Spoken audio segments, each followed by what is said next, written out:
Good morning, everybody. How are you doing? Man, oh man, what a gonna be. Miss you guys from yesterday morning. It was definitely an interesting debate. Wow. I say that with all seriousness. It was something I wasn't expecting to sort of have as much response as it did. Oh man, good to see you. How are you doing, Debbie Webb, Brenda, Roxanne, Stacy Smith? Good to see you, Frank Otter. Good to see you, sir. Jeff Montgomery. No, you are not late. You are not late. I had to restart my damn computer. I tried starting the stream and it just said, no, I don't want to do it this morning. It wasn't being too kind to me. Oh my gosh. Well, it's about bedtime for you, but you just because you woke again from a night terror at the 1 a.m. Sorry to hear that, sir. That sucks. Forgot changed your avatar because of the expert in his fear of clowns. Well, sometimes you do what you got to do. I mean, might as well have a little bit of fun with it.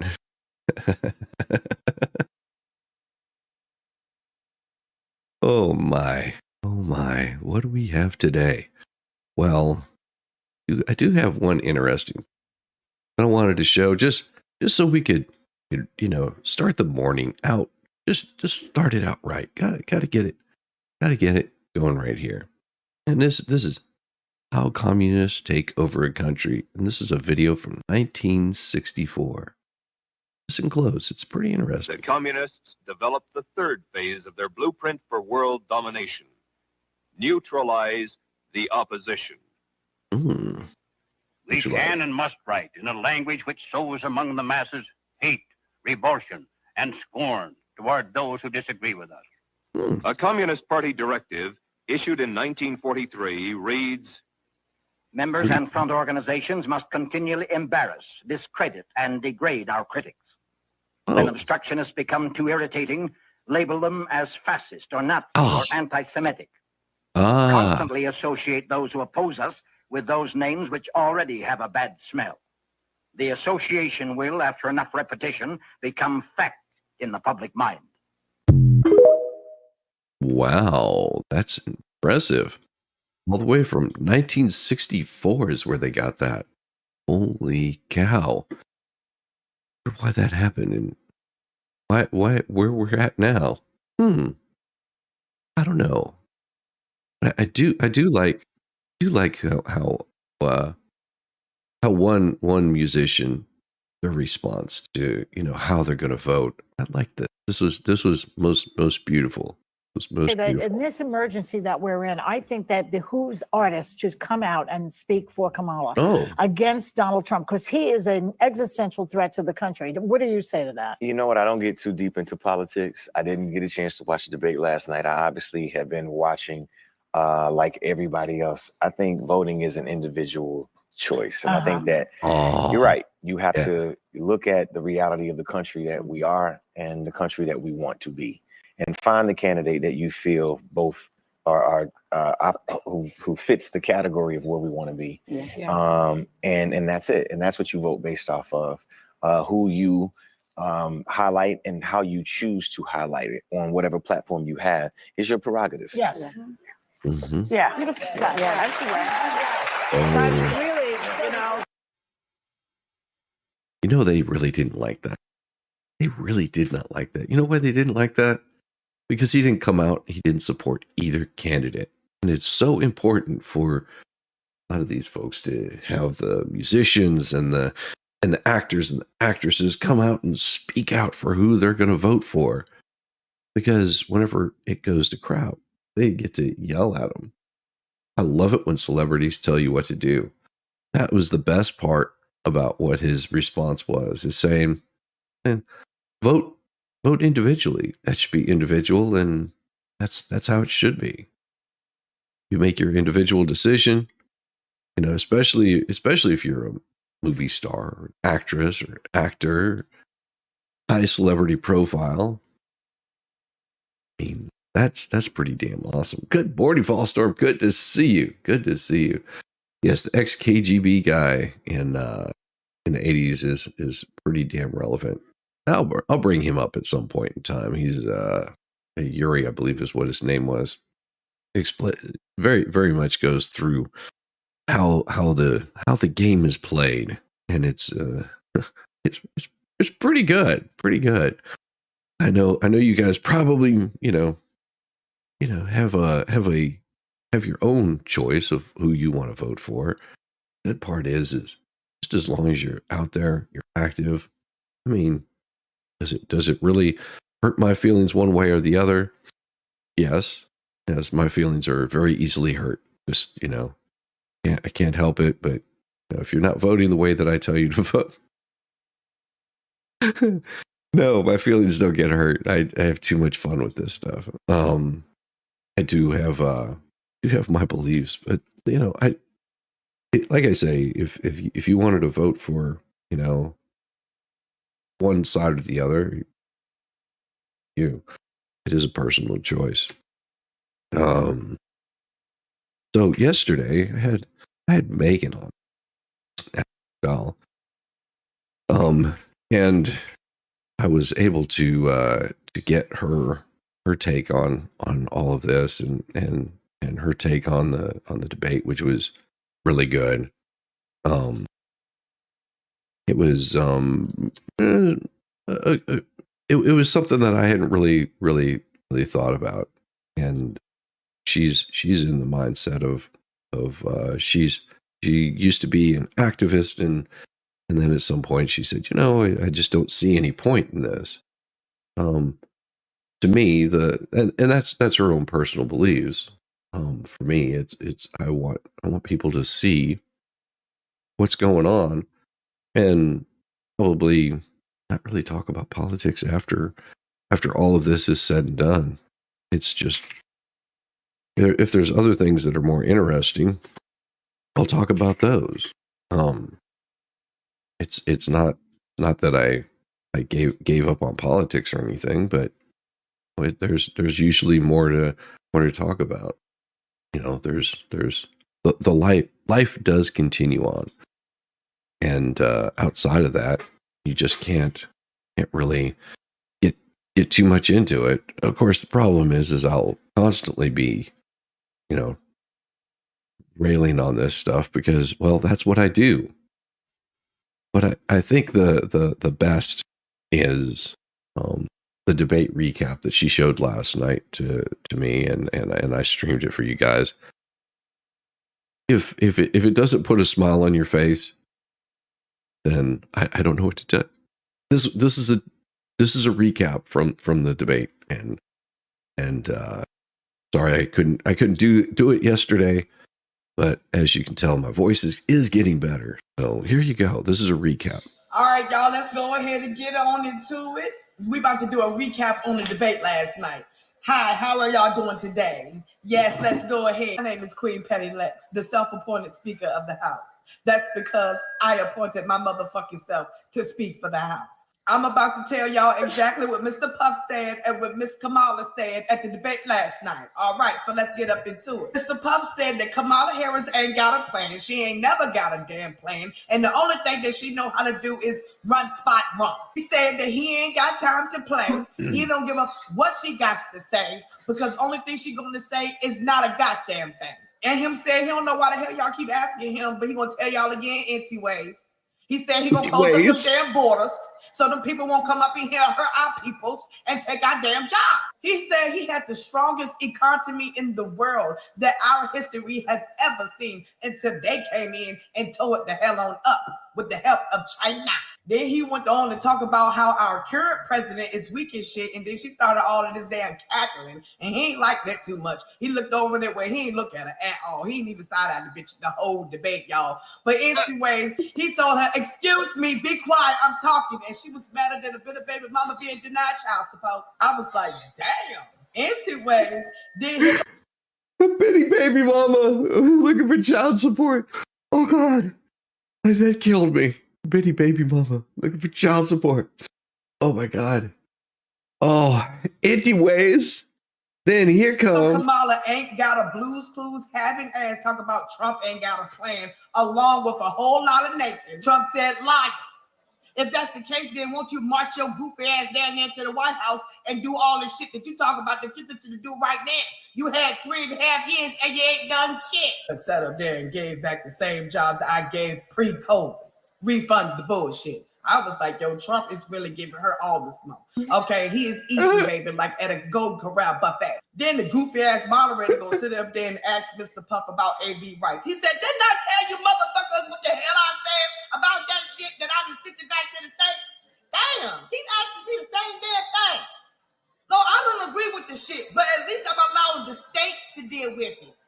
You know, what about Kamala? How about, do you agree with women getting unaliving their children at 6, 7, 8, 9 months old? All she could do is just sit up there and say Nathan. And then Trump said that's all she ever do is talk about a bunch of Nathan. Then she had the nerve to sit up there and say that Mr. Puff was born. Excuse me, ma'am. Ain't nobody come see you, Otis. That's what Mr. Puff told her. 2.5 people at your damn crowd. Then the old dusty ass reporter go sit up there and try to set up Trump, talk about something. So did you want the other side to win? Y'all know how TikTok do. Trump said, listen, let me tell you something. If I was president, the shit would have never happened. Putin, my ninja. And if the other side wanted to smoke, then ask that motherfucker that I showed his damn house on the map. Fuck around and find out. That's the end of the damn discussion. I said what the hell I said. Don't just sit up here and keep asking us what the hell Mr. Puff had to say. Go vote. Damn. On my damn nerves. Oh my God, that lady. She's awesome. The best breakdown of that entire debate was that right there. Oh, well, you know, that is the way that it goes. And that is the politics, especially whenever media is involved. They'll be saying whatever they can. And you know whenever it's bad. You know when it's bad when almost every news media organization is climbing all over themselves to promote all of the what do they call it? The fact checking is the interesting part, and how they really have to simp for these people. And it's disheartening in a sense that you can see it, everybody sees it, but yet they'll continue on with it. For those that don't have a good time doing it, good to see you, Mr. Duggar. Good to see you, Shizzy Bob's morning, Mr. Duggar. Hey, Lean Talk, how you doing? Good to see you. Hello, good morning. Saw that last night. Yes, that was so much fun. Megan Fox, she is hilarious. She made my night. Oh, we had so much fun. I don't think I started watching that damn video, and then I started watching the wrong one last night. It happens. You know, it's one of those where you just do your thing, have fun. Here we go. Bristol, Pennsylvania. Presidential debate this week was the final affront to Rosie Torres's lifelong republicanism. She said her allegiance to Donald Trump already strained by his stand on aberration. Snapped in the former president's eye-opener encounter with Kamala Harris. It's time to put country before party, Torres, 60, said Wednesday in Bristol, a riverfront town in suburban Philadelphia. Trump left her frustrated after his appearance recently at Arlington National Cemetery when a member of his seat, and there it is, the lie. And that's why AP can become so effective to Miss Torres. Miss Torres, I think it's a Miss Torres. Let's see, Donald Trump eye opener. Rosie, yeah. I don't know too many guys named Rosie. There could be a guy named Rosie, but this is where the uninformed voter will totally simp for AP. What did I say? My brain just misfired. Let me reboot for a second there. Miss Torres is uninformed because the AP simps for camel toe. I think that worked. I probably need to get more coffee. It's too early. But I think what he did at the cemetery for the veterans was very disrespectful. But see, this is the problem. If you listen to the AP, you would think that what he did was disrespectful. Unbeknownst to her, that there was an invite from the family members that wanted him there. In Bucks County, a critical area in a vital swing state, the debate is producing a lot of hard thinking about what to do in November. Millions of Americans elsewhere have made up their minds, but in purple Pennsylvania, plenty of voting choices are still in play. I swear to God, this is written by AI. In interviews in Bristol and Langhorne, another longtime Republican came away from the debate intrigued but not sold on Harris. A first-time voter is going for Trump, and a Democrat is trying to shake the images in his head of people eating pets after Trump's moronic talking point on that subject Tuesday night. Oh, really? Really? What was it? Was it a moronic talking? So that was one of the things that they keep saying that. Well, that was just a moronic talking point. So is it a complete moronic talking point? Is it a complete moronic talking point, or is it true that you got guys like this, resident of Springfield? Well, I am a resident of Springfield, Ohio, and it is not fake news. There is an issue with them because we have in our local park, they literally have ducks down there that the park takes care of, and it's where they live, and they are being killed and eaten. And as far as people's personal pets, I've heard stories, but I can't answer to that personally because I don't know. See? It doesn't mean that he knows. He just knows that for a fact that at the park, the ducks are disappearing. But I can tell you, because this is a car channel, I do car content. I can approach this story from the car issue. When I say that, I mean their driving issues. I've witnessed this. They literally, and they have to have a translator wherever they go. They literally have been in the DMV where, like, I go and get my license plates renewed, and it's also where you get your license, obviously. And they literally have a translator, and they show up with a piece of paperwork that grants them driving privileges with no proof that they can actually drive, just that they're of age. Yep. It gives them driving privileges for 45 days.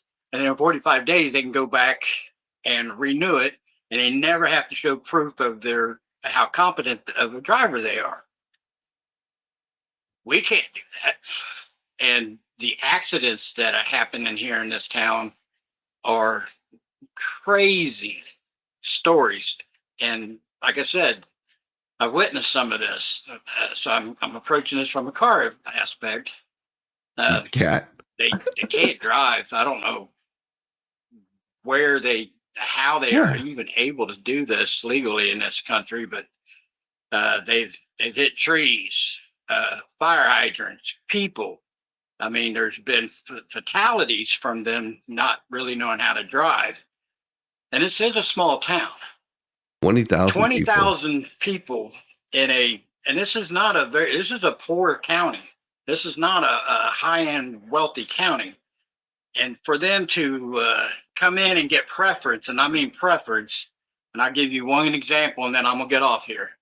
I have a brother who is disabled, and he's in a low-income apartment complex, and they were building new homes, they're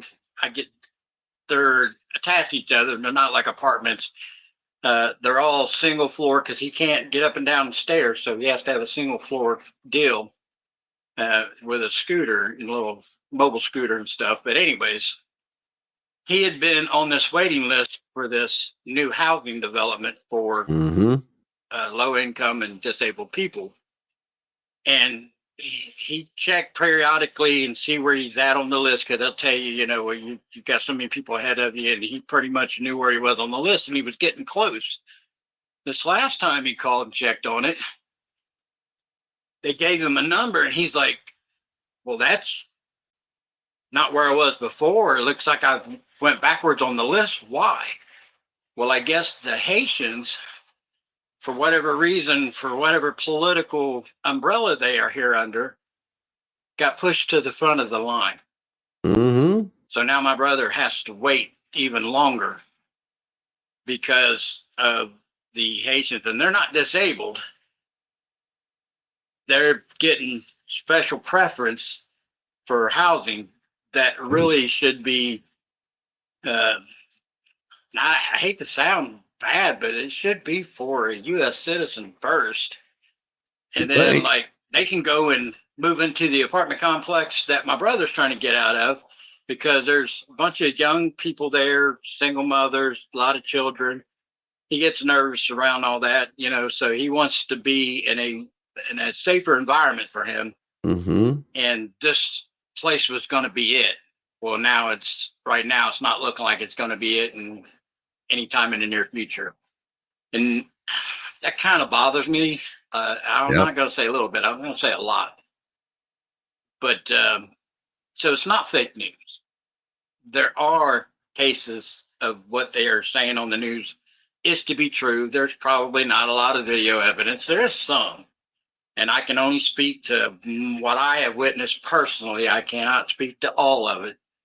But it is bad enough that it concerns a lot of people in this town. And I'm one of them. Yeah. Like you said, true about the ducks. True about the ducks. What is this? Oh, this is hilarious. Oh my gosh. This just shows you how to touch Biden is. If you haven't noticed, dude's wearing a Trump hat. Here's Biden with a presidential seal hat. Trump hat, I'll give you my presidential hat. Presidential seal on it. You want to autograph it? Oh, sure, I'll autograph it. Huh? Yeah. You remember your name? I don't remember my name. I'm slow. You're old fart. That's funny. Yeah, I know, man. I'm an old guy. And you're an old person. I know you would know about that. You're an old guy. About being old. Oh, I know. All right. I'm a young timer. It reminds me of the guys I grew up with. There was always one in the neighborhood. Yeah. Well, I'm the only one. There you go, man. I need that hat. Want my autograph? Hell no. You know my name. Come on. I ain't going that far. Yeah. There he is. There he is. Trump 2024. Even Biden's supporting him. There you go. Way to go. Good job, Biden. Good job. Wearing Trump 2024 hat. You know who just gave his support to Trump? Right there. Good job. Good job. Good for him. Good job, Biden. Good job. There you go. So it's not fake. Yay! Way to show your support. Hey, I'm proud of you now. Remember, no eating dogs and cats. Hey, they're good. Thank you. They're good. Kentucky Fried Chicken. I hope you like the pizza.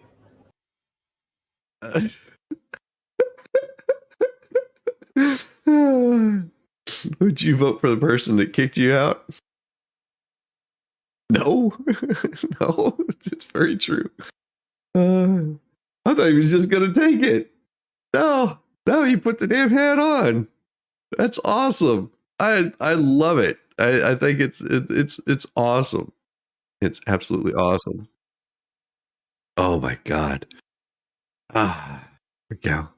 Competence of Kamala Harris. Senator Vance, what do you say to Haitian Americans and Haitian immigrants who say spreading false claims about them put their lives at risk?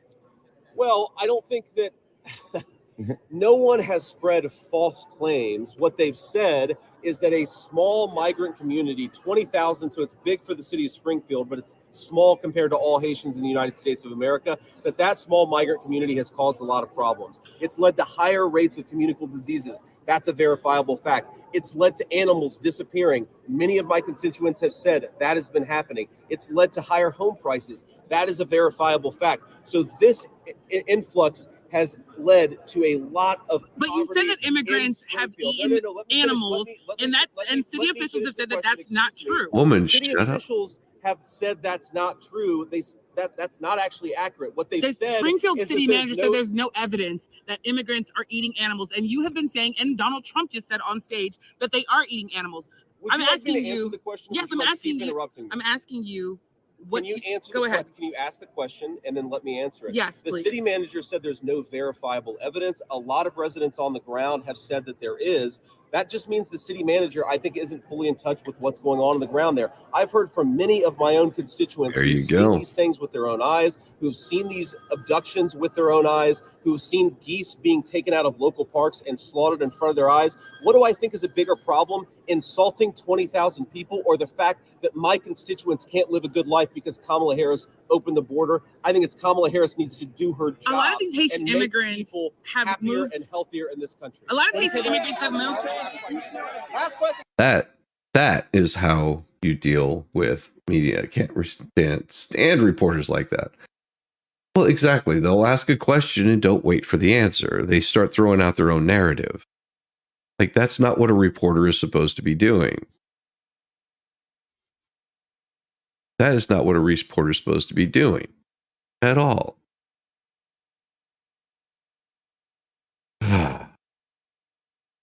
It gets aggravating to me that whenever they bring these things up, of course, they have to have their fact checks. Oh my, their fact checks, because that is where it leads to. Of course, the fact focus look at false, misleading claims made during Trump and Harris's debate. So what is it? The first and perhaps only debate of him and Camel Toe described the state of the country in distinctly different ways as two traded jabs. Not really. Because while Camel Toe was, putting out jabs, Trump just gave her a 1-2 and knocked her out multiple times. Trump overstated his economic record. Trump, I created one of the greatest economies in the history of our country, and they've destroyed the economy. So tell me, are we better off now than we were 4 years ago? I would say no. At one point in time, our economy was completely shot, but I'll tell you what, you could buy a gallon of gas for what? $1.80, I think is what it was. $1.79. Well, and that was because nobody was traveling. There wasn't much demand. But there were still trucks moving back and forth. They were dropping off groceries to stores. The only problem was there was no groceries to take to those stores. And people were too scared shitless to go into the stores without wearing a face diaper. So were we better off? Well, we're not better off now.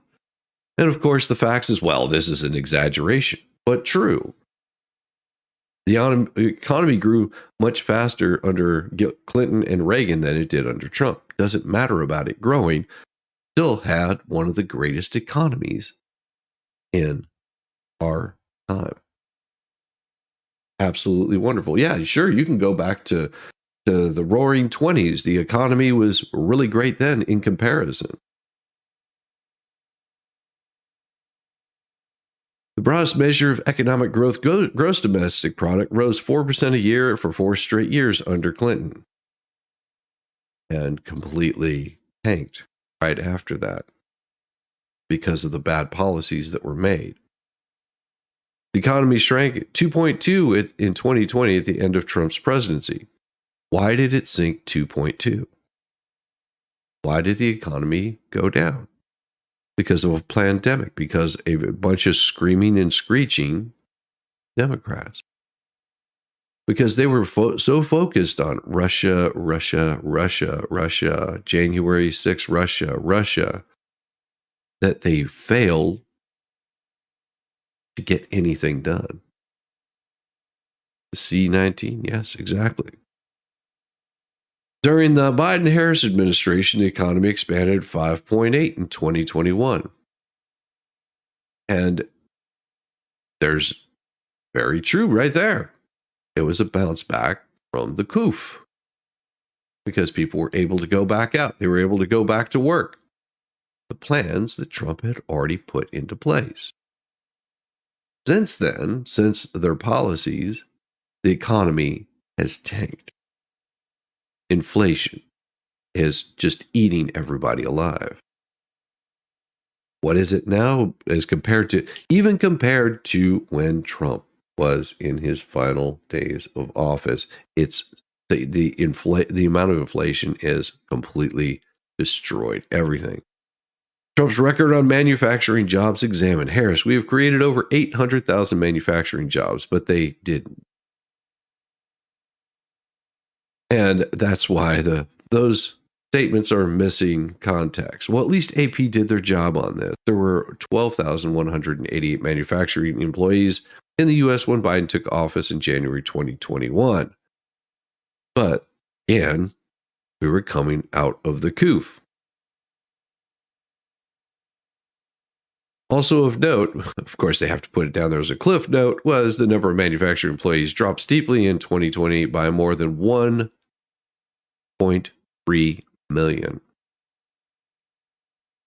And you have to understand, if they're only up 739 because of the pandemic, then they didn't do a good job of bringing back manufacturing. That means that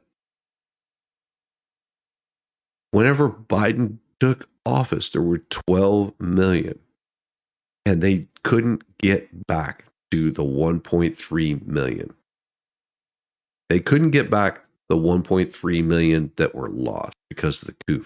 They were only able to get back, what is that, 3/4 of it, 700,000? Close to 800,000?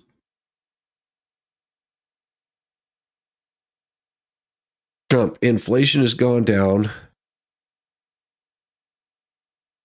Trump, they have the highest inflation perhaps in the history of our country because I've never seen a worse period of time. Well, and he says the facts, while praising the strength of the economy under this presidency.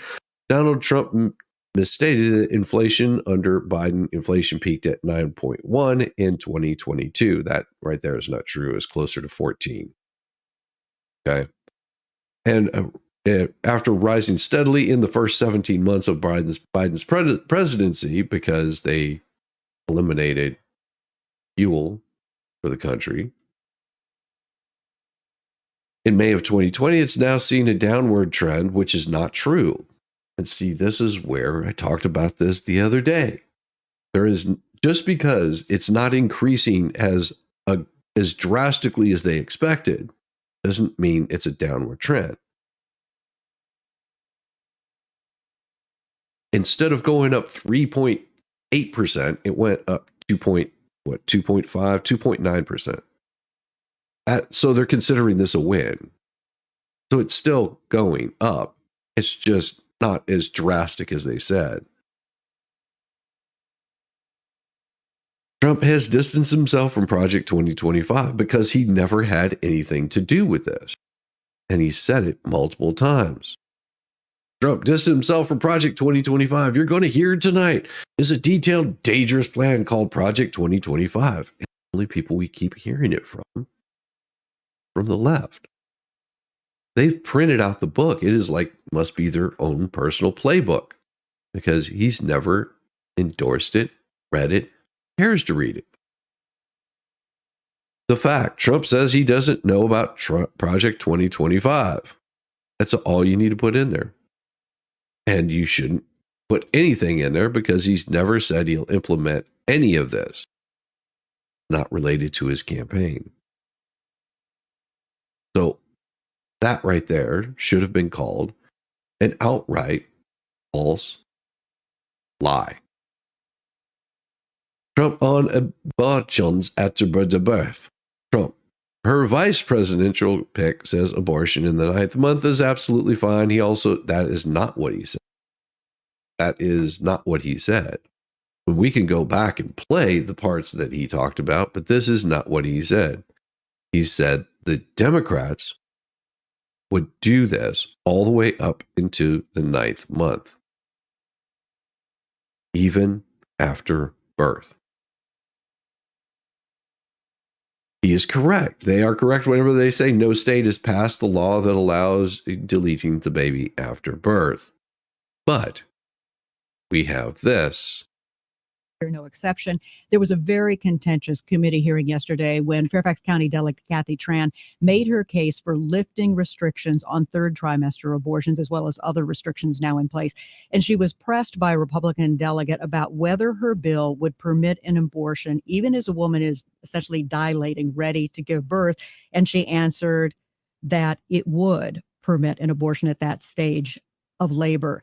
Do you support her measure and explain her answer? Yeah, and I wasn't there, Julie, and I certainly can't speak for Delegate Tran, but I would tell you first thing I would say, this is why decisions such as this should be made by providers, physicians, and the mothers and fathers that are involved.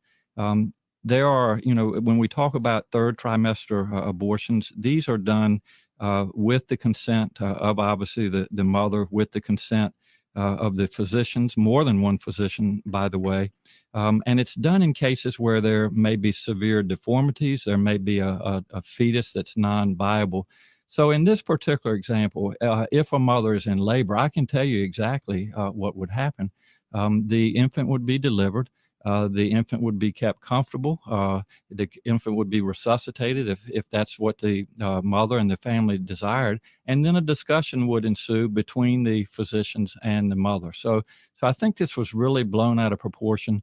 But again, we want the government not to be involved in these types of decisions. We want the decision to be made by the mothers and their providers. And this is why, Julie, that legislators, most of whom are men, by the way, shouldn't be telling a woman what she should and shouldn't be doing with her body. And do you think multiple physicians should have to weigh in as is currently required? She's trying to lift that requirement. Well, I think it's always good to get a second opinion and for at least two providers to be involved in that decision, because these decisions shouldn't be taken lightly.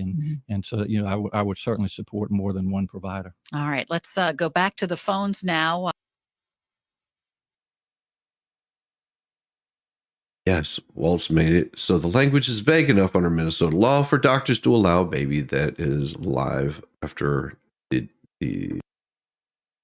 baby to just die and not receive potential life-saving medical care. Yes. You heard exactly what he said. It wasn't that this was made up.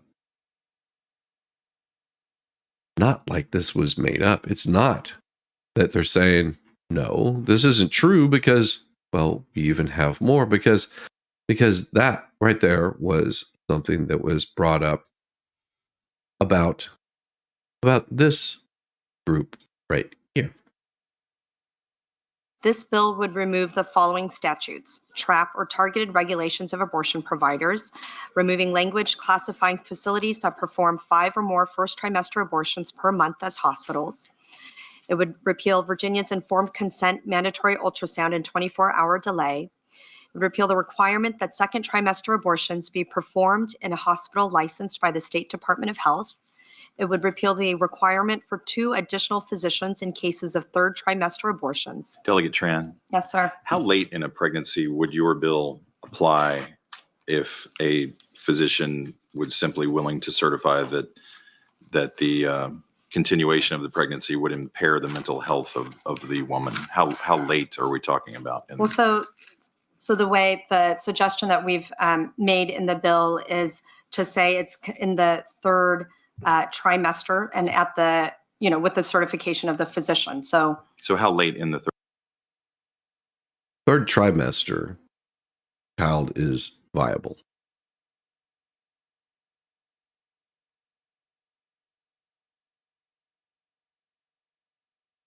That's an argument about it, but the bill never passed. But they tried to. And that should scare the hell out of people.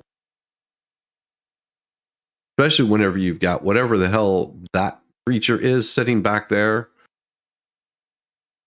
And I don't think has ever been alone with a man. I would be fearful if I were that man alone with her. But this is what they wanted to get passed. And if you think that they won't try to get this passed, they were asking around college campuses at one point if they should actually allow the deletions through the fourth trimester, and a number of people in a forum who said yes. Yeah. third trimester, there is no fourth. Would you be able to do that? It's very unfortunate that our physicians, witnesses, were not able to attend today to speak specifically. No, I'm talking about your bill. How late in the third trimester could a physician perform an abortion if he indicated it would impair the mental health of the woman or physical health? Okay. I'm talking about the mental health.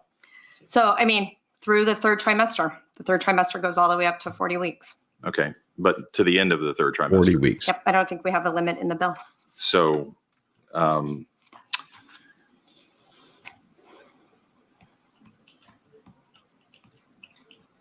where it's obvious that a woman is about to give birth, she has physical signs of that she is about to give a birth, would that still be a point at which she could request an abortion if she was so certified? She's dilating. Mr. Chairman, that would be a decision that the doctor, the physician, and the woman would I understand make at that. I'm asking if your bill allows that. My bill would allow that, yes. Yeah. You thought they were joking whenever they said that. This is the bill that they presented. And these are the questions that they're asking. Because it's very important that you ask these kinds of questions. So when Camel Toe says, well, they don't have this bill. Of course they don't have this bill. They're true in this, but there are states that would pass these kinds of bills.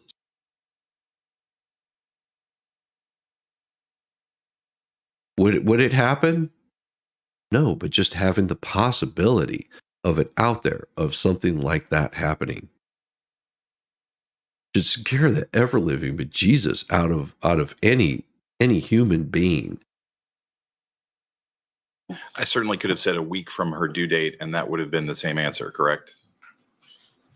That it's allowed in the bill, yes. Yes. And in addition to what you just represented, you do acknowledge that you substantially changed the standard by removing a couple of words here, correct? Mm-hmm. Substantially and irremediably. I'm sorry, line 80. Line 80. Mm-hmm. I'm sorry.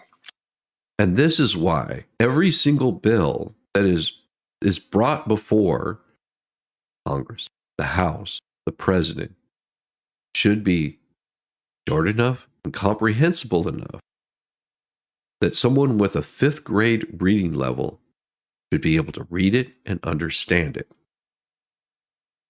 Every single one of them. It shouldn't take you any more than 15, 20 minutes to be able to read what exactly is in the bill. But that's not how they're written. One of these bills is written, they try to get it passed through on short order. Why haven't you read this? Why haven't you gone through it? It's 1,500 pages. That's 600 pages more than is in Project 2025. And I won't read that because I don't really care what it has to say. That's 900 pages of some sort of weird policy that people want to promote. Some people, not all people. Does it have good stuff in there? Probably. 900 pages, it better have something good in there. But this is why you have you're a politician that is voting on these kinds of things for their constituents should be able to look at any bill, be able to sit down, read it in 10, 15 minutes, and get a good understanding of what's in the bill. And I'm talking about cliff notes. I'm talking about the way it's written. It should be very easy to read. What part of the Second Amendment do people understand? Second Amendment is very clear. Shall not be infringed. Not will not maybe, shall not. But the bills that they're putting in front of people, they make it as difficult as possible. They add a bunch of garbage in there that nobody else wants except for whoever is writing the bill. Like this bipartisan bill that was written about what they called border security had very little to do with border security, except for the Ukraine border. That was the border security they were talking about, because out of that 45 billion that was supposed to go to what they claimed was the southern border, if you read what the bill says, it says part of it was to go to Israel, part of it was to go to Ukraine. So out of that big chunk, only like a third of that would have gone to the southern border. So it wasn't doing much good on anything. These bills should be easy to read. People should be able to understand what they're voting on and what their hired people are, the representatives are voting on. They should be able to understand these. Can you just tell me? I think I'm in the right part that you're looking at as well. Line 80. Line 80. You are changing the standard under which the judgment call is made. I'm aware. Go through trimester. For an abortion at any point in the third trimester. You're changing the standard. I'm changing the standard, yes. Okay, all right. What type of mental health conditions would you anticipate would be utilized by physicians under these circumstances to determine that a child that is otherwise viable is worthy of an abortion? Worthy? I wouldn't call it that. You know, I mean, again, I'm not a physician, so I can't make those calls as to when a physician would determine that a woman's mental health would where they would be able to certify a woman's mental health. Wait, so it's not about physical health, it's about their mental health. So apparently she's never known a pregnant woman. Pregnant women make some really weird decisions. Their hormones are through the freaking roof, and not always does it make sense. They must have never known a pregnant woman. My Lord.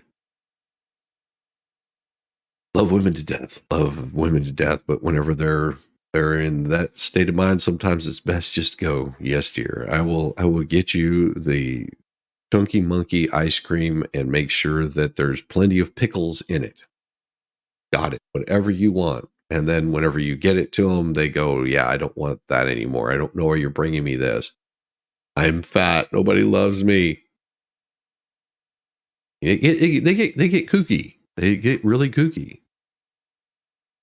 They hardly ever talk about the mental health of the woman. True. Both are equally important. Yes. But you're also talking about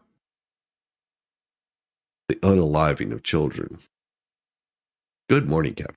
Good to see you. Abortion at that point. But the physician wouldn't have to have any specialized training in mental health to make that determination under your bill, right? Under this bill, no. Okay. All right. Thank you. Delegate Tran, what are some of the conditions that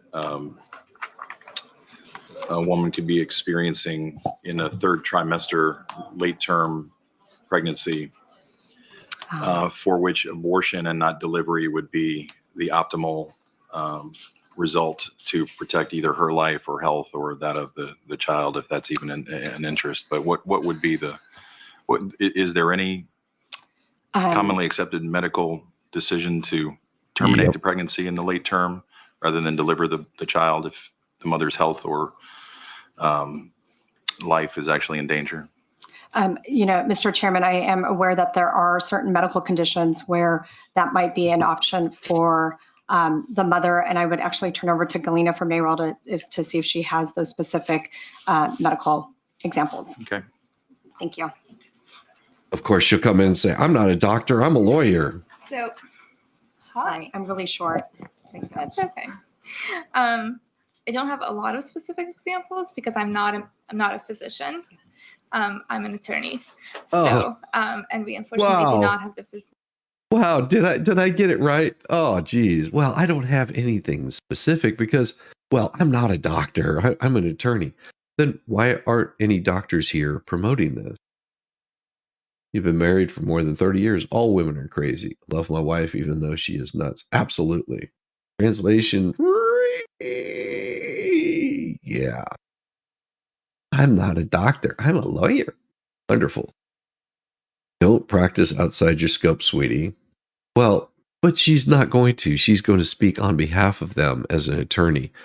And this woman standing behind her with the owl glasses and that concerned look in her eyes, it's that look is like condescending to people. One of those that just, I've seen that look multiple times where they feign this concern, but behind the scenes they're like, please let me delete this child. I need food. I need a couple of, arms and legs. The physicians could not be here today because they refuse to, is why they couldn't be there, because they don't support this. Seeing patients at the moment. I know that there are certain centers. You mean it wasn't important enough for a physician to show up to this, is what she's saying. Oh, they're seeing patients. If you're coming to one of these things, they don't want to go on record. Exactly, Storm. That is completely correct right there. Don't want to be on the record for this garbage. Central nervous system anomalies that cannot be determined until later stages in the pregnancy. I also know that certain anomalies like the absence of certain organs. Okay, so you're talking about the child. Let me just leave that out of the equation then. Sure. In terms of the health or life of the mother, what conditions are there that can't be resolved by delivering the child rather than undergoing an abortion? Again, I'm not a physician. What I can point to a case that happened in Ireland. That's the first one that comes to my mind. That I'm happy to find for you and send you the article about. I can definitely send you that article, and if you'll give me some time, I can ask our physicians to provide you with a list of maladies that can lead to a woman. Lord Morlock demands sacrifice. Bring me the small one. I love that reason. I got new glasses, and when I was choosing the frames, I asked the sales lady where the selection that doesn't scream liberal Riri was. Don't play, yeah. And I did notice there's become a trend, this trend lately that I really don't like glasses because in the military they issue you glasses and those glasses have a very specific name to them, and it has to do with you ain't going to get none wearing these glasses. Yeah, that's what everybody is wearing these days, is to say, hey, wear these glasses. It makes you where nobody wants to have sex with you ever again. You look worse than Alan Greenspan.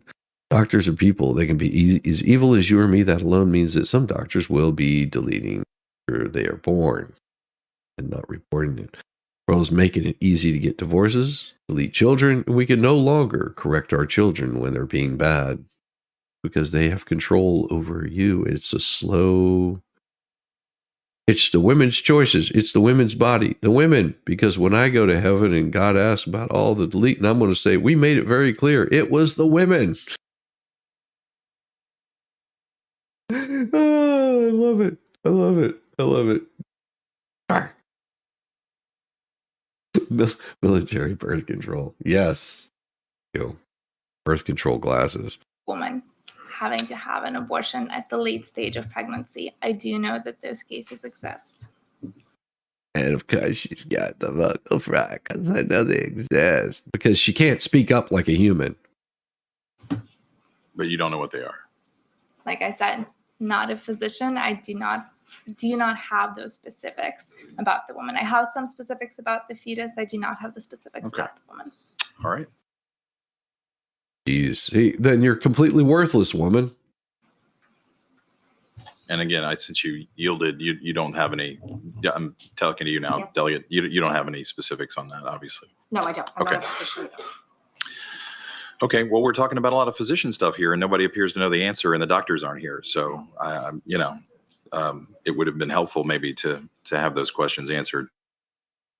Yeah. Yeah. Yes.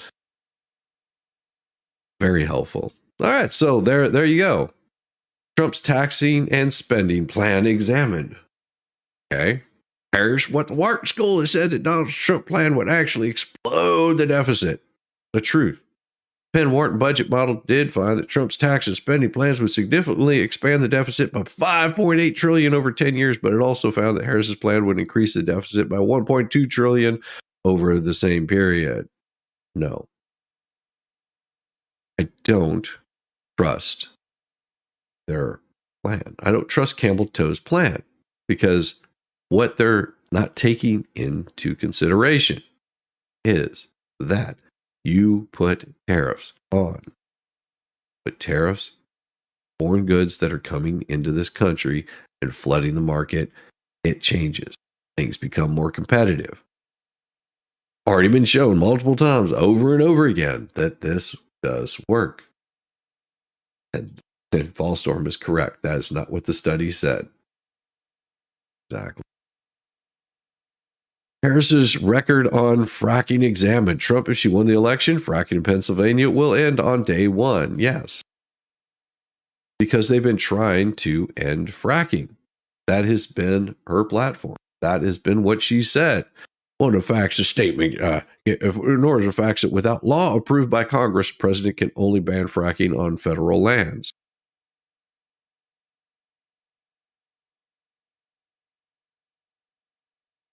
And they can push for it.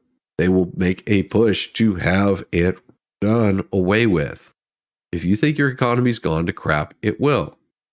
Federal government owns about 2% of Pennsylvania's total land, and it's not clear how much of that is suitable for oil or gas drilling. So no lies detected there. Trump shares inflation numbers around illegals and crime. Now, I want to say migrants, but it's illegals. When you look at these millions and millions of people that are pouring into our country monthly, whereas I believe 21 million, not the 15 people they say, and I think it's a lot higher than the 21, that's bigger than the state of New York. They're going to say, well, no, this isn't true. It's not bigger than the state of New York. New York is much larger. And just look at what they're doing in our country. They're criminals. Many of these people are criminals, and that's bad for our economy, too. All of it's bad for our economy. Illegals coming into our country is bad for our economy. But will AP debate this? They'll say, well, the facts, Trump's figures are wildly inflated. Really? Really? That's not true, because you also have to remember that a lot of these states, a lot of these sanctuary cities aren't reporting how many people they have there.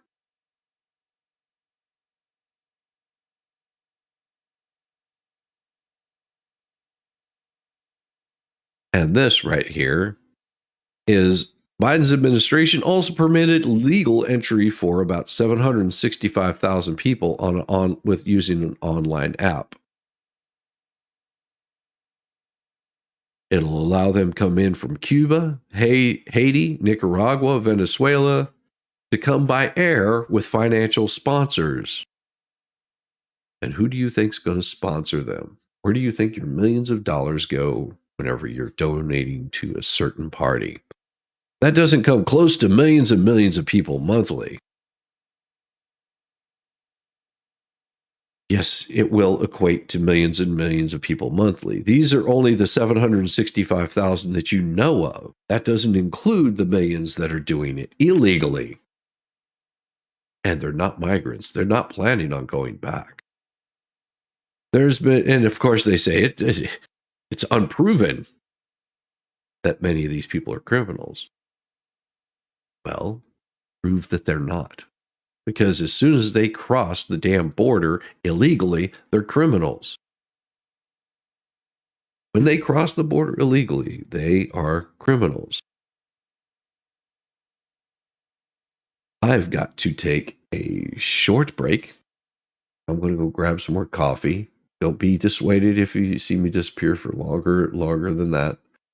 My wife just reminded me it's trash day and I forgot to take the trash out. So I'm going to give you some coffee brewing music, and I'll be right back. Sandy shores, get a tan, Rambo the orangutan. Driving a golf cart, oh man, Rambo is half crazy, yes he can. Well, that SOB's a sight to F and see. Oh, Rambo's rolling, as the sun he's free at last. While Shizzy has his coffee, these two are having an effing blast.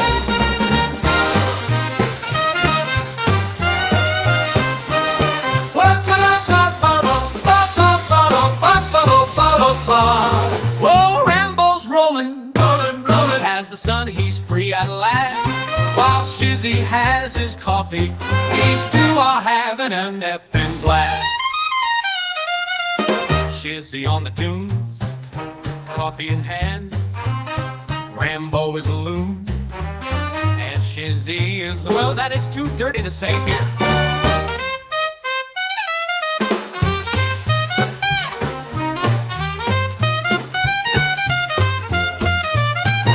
Shizzy on the dunes, coffee in hand, Rambo is a loon, and Shizzy is a, that is too dirty to say here, Oh, Rambo's rolling, as the sun he's free at last. While Shizzy has his coffee, these two are having an effing blast. Otters in the surf, hummingbirds in the sky. Rambo honks the horn and spits in Shizzy's eye. Oh my! Oh, Rambo's rolling, as the sun he's free at last. While Shizzy has his coffee, these two are having an effing blast. Oh, Rambo's rolling. Rambo takes a turn, driving to the way. Otters wave their paws, telling Rambo, not sure, but if you could understand, Otter, it probably wasn't nice.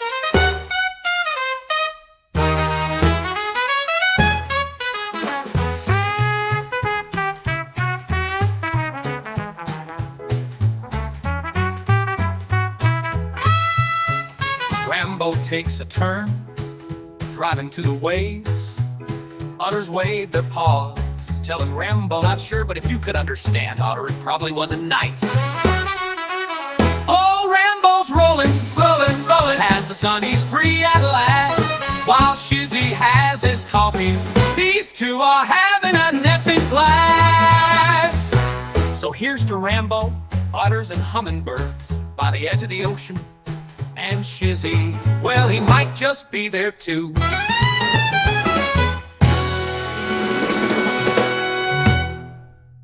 Well, here's to Rambo, otters and hummingbirds by the edge of the ocean. And Shizzy, well, he might just be there too.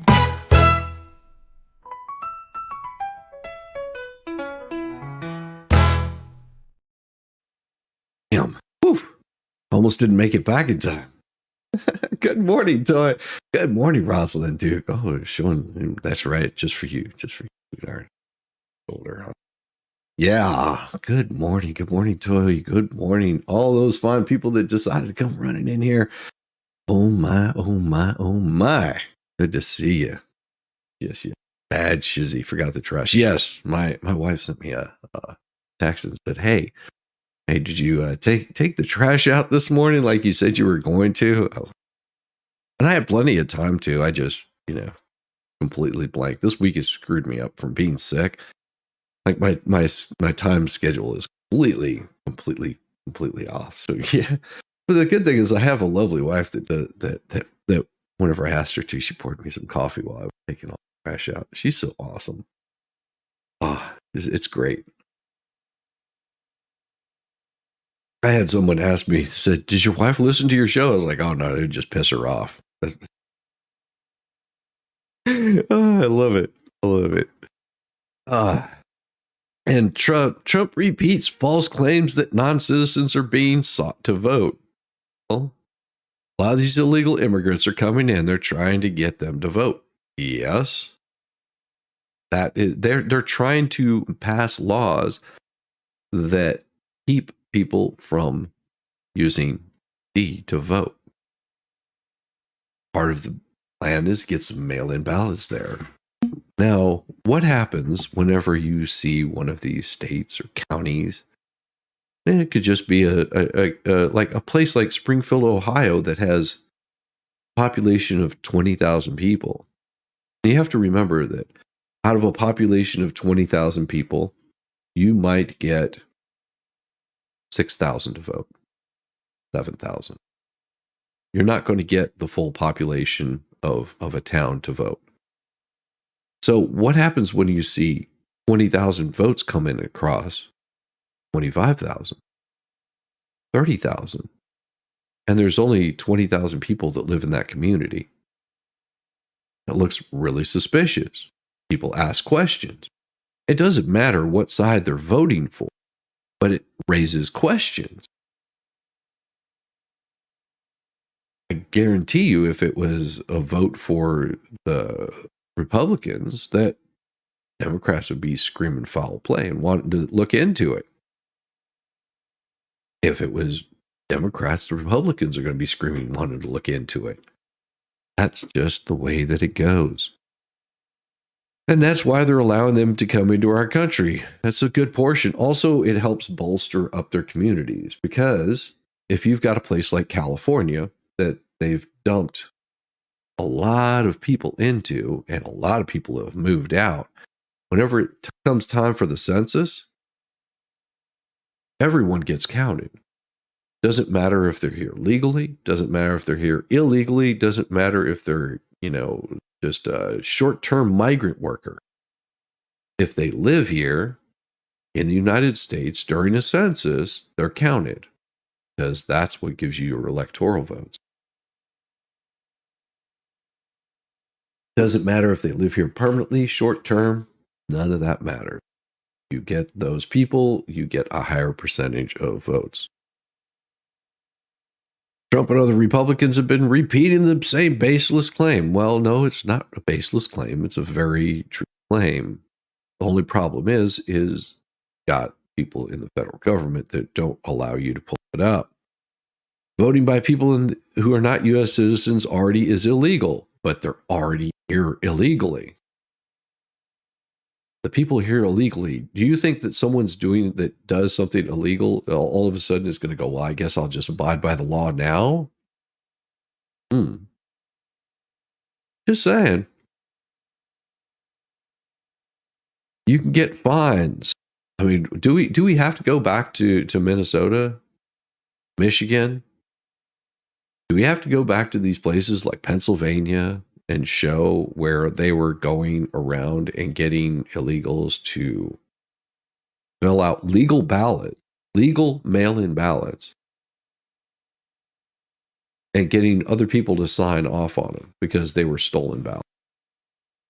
Like, do we have to go back and show all that? I don't think we need to. You can do the research on your own, and I'm sure that you will find it eventually.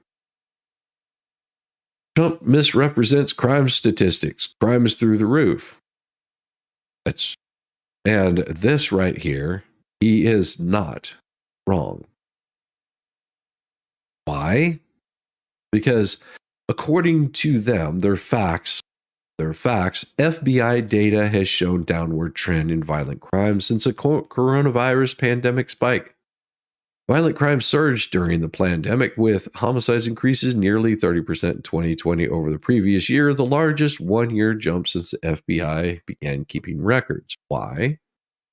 Because the cities were still reporting.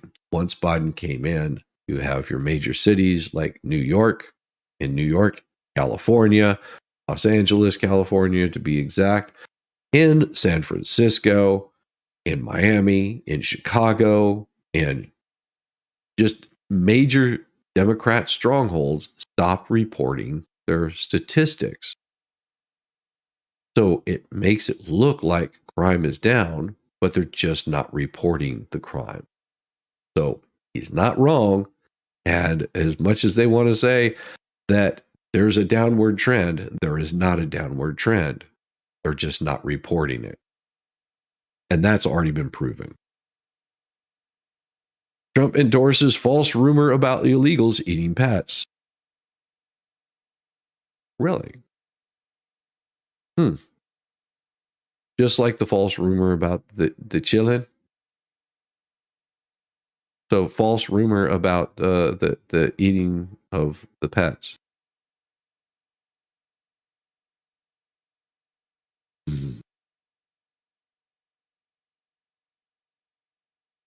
I have to pull it up right here.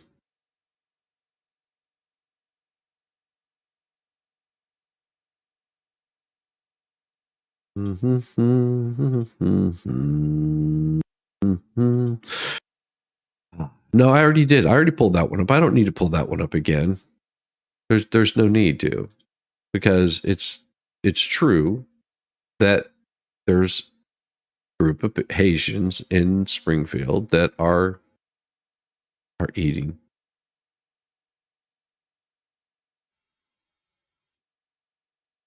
Here. How about we show this one instead? This will make you fucking safer, bro. Like everyone on TikTok, on Facebook, making these jokes to get everything's fucking funny. Like, imagine you being homeless for a whole fucking year for no fucking reason. Like, what the fuck? This shit is not fun. This shit is not cool, bro.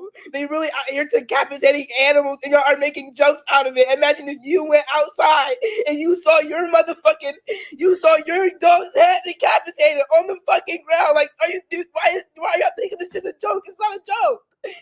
I don't feel comfortable walking anywhere.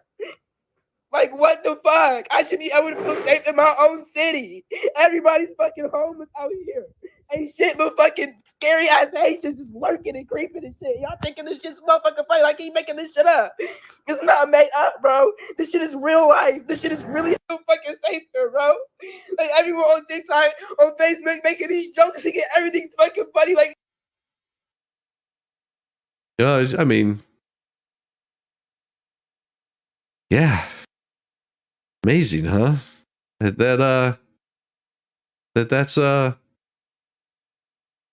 That's being considered a lie. How about this one? I would say is he brought up this misleading false claim that you yourself have talked about in recent days about Haitian immigrants in Springfield, Ohio, abducting people's pets and eating them, which officials there have said is not true. You yourself acknowledged it may be false on Twitter. You still told people to keep spreading it.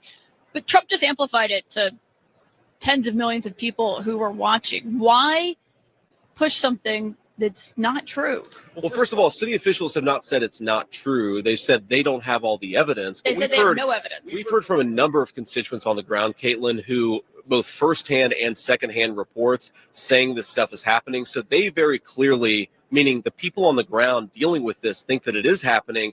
And I think that it's important for journalists to actually get on the ground and uncover this stuff for themselves when you have a lot of people saying, my pets are being abducted, or geese at the city pond are being abducted and slaughtered right in front of us. This is crazy stuff. And again, whether those exact rumors turn out to be mostly true, somewhat true, whatever the case may be, Caitlin, this town has been ravaged by 20,000 migrants coming in. Healthcare costs are up. Housing costs are up. Communicable diseases like HIV and TB have skyrocketed in this small Ohio town. This is what Kamala Harris's border policies have done. And I think it's interesting, Caitlin, that the media didn't care about the carnage wrought by these policies until we turned it into a meme about cats. And that speaks to the media's failure to care about what's going on in these communities. If we have to meme about it to get the media to care, we're going to keep on doing it because the media should care about what's going on. I saw you say. Exactly. But yet they don't care because it's more interesting to, oh, they made a mean meme. Oh my God. So shame on them. Shame on them. They shouldn't give us these mean memes. Damn them. And there is evidence to promote this. We've shown the video of the woman that was laying there with the kitty cat chomping away at it. Jobs created under the Biden administration, Trump, just like their number of 818,000 jobs that they said they created turned out to be a fraud. Well, the fact is, it's America's characterization of the government's process of counting jobs. Every year, the Labor Department issues a revision of the number of jobs added to a 12-month period from April through March previous year. The adjustments made because the government's initial job counts are based on surveys of business. The revision is then based on actual job counts from unemployment insurance files that are compiled later. The revision is compiled by career government employees with little involvement by political appointed officials. Okay.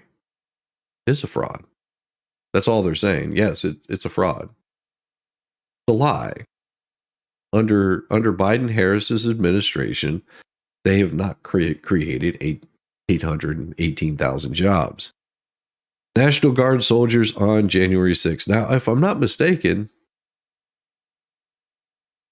I really want to say something that is just going to be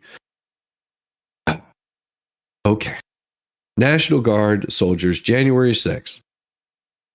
Trump said, I will give you 10,000 National Guard troops if you need them, Nancy. Other words, I will direct the National Guard to obey what you say. I will make sure that you have the troops. Do you need National Guard? Do you need police officials to make this secure? Nancy Pelosi said no. This right here is not false. This is not false.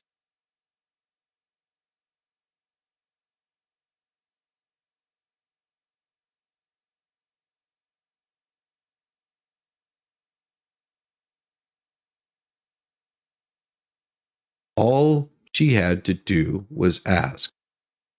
So if they want to throw this kind of garbage out there, AP is absolutely wrong. As commander-in-chief, he is able to call those troops where he needs them to be.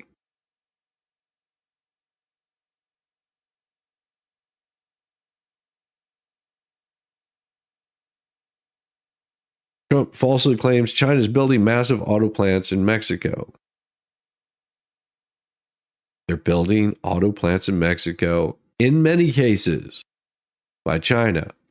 Oh, well, this is not the first time he's claimed that they're allowing Chinese automakers to build factories just across the border of Mexico. At present, though, industry experts say that they know of no such plans. Of course, they know of no such plans, but that doesn't mean that they're not being funded by Chinese nationals.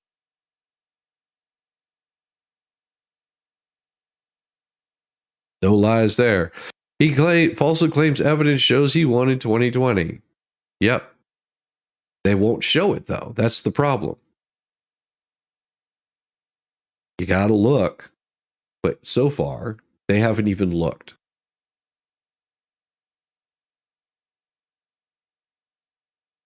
All right, do you think they'll look again this year? Do you think they'll really I mean, it's really easier to track, hand turned in individual stamp ballots than it is to track mail-in ballots.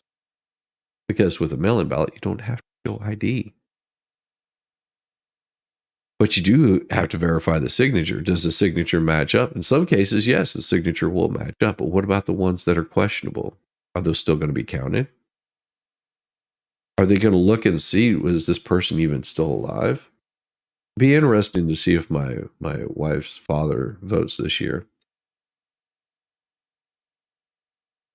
Mm-hmm. Trump claims Putin endorsed Harris. Well, that is true. It's not false, because he said that was his preferred candidate. And do you trust U.S. intelligence agencies? No. Harris takes bloodbath comment out of context. Harris, Donald Trump, the candidate, has said there will be a bloodbath and this is the outcome of the election. Not to his liking. Let's turn the page on that. The fact is, Trump delivered that line at a speech in March in Ohio, which he was talking about the impact of offshoring on the American industry and his plans to increase tariffs on foreign-made cars. It was reference to the auto industry that he warned of a bloodbath if his proposals aren't enacted. At least they got that fact check right. Surprising. Trump inflates numbers around new military equipment left in Afghanistan.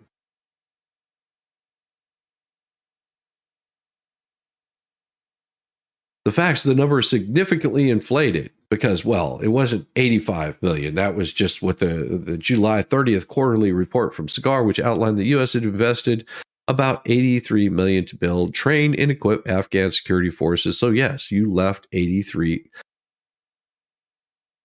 Military equipment is everything from training to the equipment on a soldier's back to any sort of money.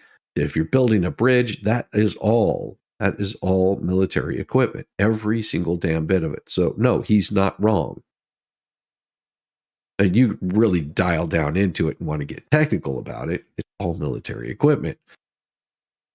Trump misrepresent key facts about the Central Park 5 case. Well, we won't go into that one because I have an opinion on that probably isn't going to be popular. So we're not even going to talk about that because this was something that they brought up.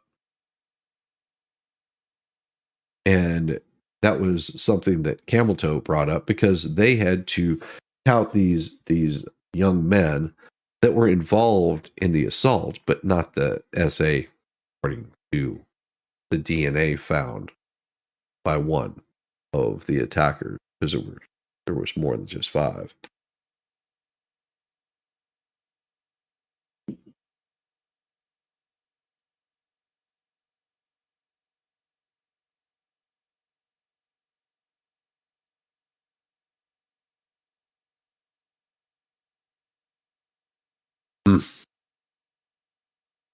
Well, here we go. Let's talk about something a little happier.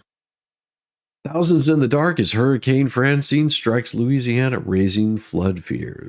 Oh my. Morgan City, Louisiana. Hurricane Francine slammed into the Louisiana coast Wednesday afternoon after a dangerous Category 2 storm that knocked out electricity to more than 250,000 customers, threatened widespread flooding as it sent a potential deadly storm surge rushing inland along the Gulf Coast.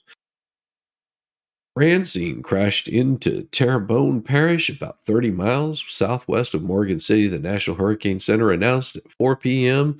Central Daylight Time, packing up sustained winds up to 100 miles an hour. Hurricane then battered a fragile coast region that hasn't fully recovered from a series of devastating hurricanes in 2020 and 2021. Morgan City Fire Chief Alvin Cockerham and the hurricane quickly flooded streets, snapped power lines, and sent tree limbs crashing down. It's a little bit worse than what I expected, to be honest with you, Cockerham said of the onslaught. I pulled all my trucks back to the station. Too dangerous to be out there in this. There is no immediate reports of deaths or injuries. The new U.S. TV broadcast from coastal communities showed waves from the nearby rivers, lakes, and Gulf waters thrashing seawalls. Water poured into city streets amid blinding downpours. Oak and cypress trees leaned in the high winds, and some utility poles swayed back and forth. Francine continued its trek inland, spread drenching rains over New Orleans and surrounding areas, raising flooding fears. Power outages in Louisiana topped 261,000 hours after landfall. I think that they should have had a comma in there, because I think the power outage in Louisiana topped 261, hours after landfall. Period. These were spread widely across southeast Louisiana. Blackouts affected the majority of homes and businesses in coastal parishes nearest where the storm came ashore, as well as their inland neighbors, according to the tracking power outages sites in the U.S. But if they have no power, then how are they tracking power outages? I've always wondered about that. Sheltering at her mother's home just outside Morgan City, Laura Leftwich, really odd name, said blasts of wind had swept away 2 large birdhouses. Oh, poor little birdies. They're gone. She had a generator powering an internet connection so she could video chat with friends, holding her computer to a window to show them water overflowing in the streets. Oh my. I need to get a generator down here so I can stream whenever we have a power outage. That'd be so much fun, because I don't have anything to do whenever we lose power. If the storm had been any more intense, I wouldn't have had the guts to look outside, said Leftwich. 40 years old, she said she's a little scary. I mean, it's a little scary. The National Hurricane Center urged residents stay sheltered overnight as the weakened hurricane churned inland. The storm's projected path included New Orleans. Forecasters said the storm's eye could pass through. No, it's not the storm's eye you have to worry about. It's the outer bands that you should be more concerned with. The 6th named storm of the Atlantic hurricane season, Francine, drew fuel from the exceedingly warm Gulf of Mexico waters. That's usually what hurricanes do, in case you don't know. Still dangerous, the storm began weakening as it rushed inland. 3 hours after landfall, it barely remained a hurricane, with top sustained winds down to 75 miles per hour. And Francine was moving northeast at a fast clip of 17 miles an hour on a path towards New Orleans, about 50 miles away. It was forecast to weaken further while pushing northward through Mississippi on Thursday, with widespread rains in the coming days, bringing potential flash floods to cities including Jackson, Mississippi, Birmingham, Alabama, Memphis, Tennessee, and Atlanta. Yes, we are going to have a lot of rains this weekend. It was forecast to weaken further while pushing northward through Mississippi on Thursday, and much of Louisiana, Mississippi could get 4 to 8 inches of rain with a possibility of 12 inches. Louisiana Governor Jeff Laundrie said National Guard would fan out parishes impacted by Francines. They have food, water, nearly 400 high water vehicles, and about 100 boats, 50 helicopters to respond to the storm. But of course, they have to wait until after the storm, because you can't really be flying in a hurricane. A little windy. And Francine had prompted storm surge warnings on the Louisiana coast as much as 10 feet from Cameron to that's too many things that look like P. Port Fortune into the Vermilion Bay. There you go. That's what you've got going on there. Yes. But this is the peak of stupidity right here. As Trump and Harris spar, ABC's moderators grapple with conducting a debate in a polarized country. Don't understand. The AP, we're not polarized. We all agree. As much as the AP wants us to be polarized, we all agree. I mean, do you not agree that this guy has like one of the like worst looks about him? It just looks a little slimy. Well, we all know that this is one of Camel Toe's sorority sisters, right? You know that she's one of Camel Toe's sorority. Yeah, we know this. So So it's easy for them to polarize. The ABC moderators were great. No, actually, they were a disgraceful failure.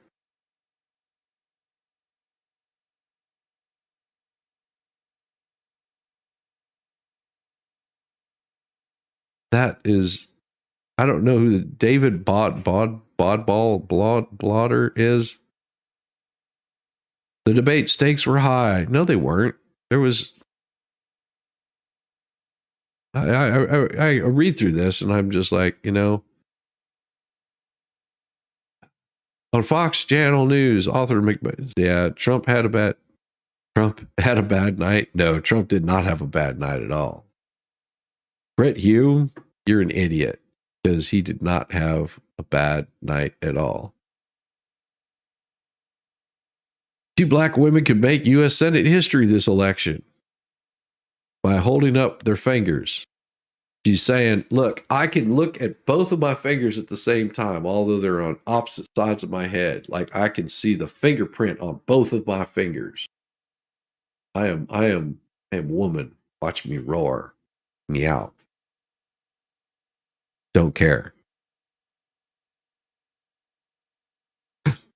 New CIA workplace assault case emerges as spy agency shields extent of sexual misconduct in ranks. What is this all about? What is up? Good morning, Tom Gillis. Good morning, good morning, good morning. This is the man, the myth, the legend, ladies and gentlemen. Tom Gillis.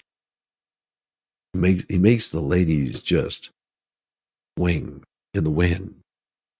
Make sure that the sway of the hips, motion of the ocean is correct for the ladies.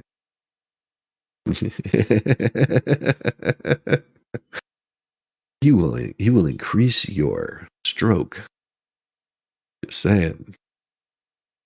Your stroke could become really good. All you have to do is just watch Tom Gillis as he gently comes around the ninth key.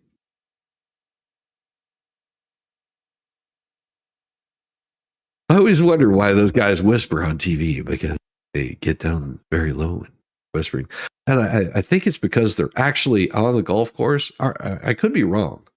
So they don't want to talk very loud as they creep along behind the golfer and they're watching Tom Gillis and sexy pants that he's wearing. They're saying, Mr. Tom Gillis is about to swing, pulls back, and that stroke is going to be good.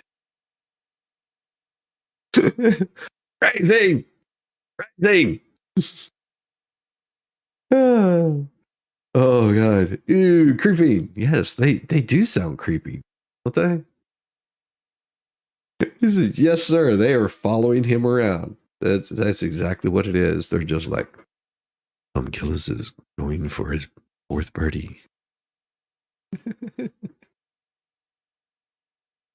I don't know the difference. I'm just making stuff up. He is 4 under par for this course. Leesburg, Virginia, an impromptu party at an office to celebrate the 50th birthday. What? Celebrate a 50th birthday? An impromptu party at the office. What? Why are you partying at the office? You're not supposed to do that. A veteran CIA officer got drunk, reached up a colleague's skirt and forcibly kissed her in front of stunned co-workers. Ow. Nice commentator. Puddletown. He makes me want to fall out of my chair and live stream. Oh, yeah.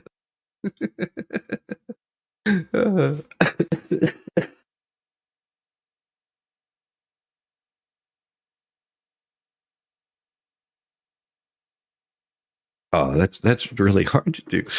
Oh my God. And forcibly kissed her in front of stoned co-workers. Prosecutors alleged in the last case of sexual misconduct to spill from the spy agency into a public court. An AP investigation found Donald's alleged assault last year happened just days after the CIA promised to crack down on sexual misconduct. Damn it!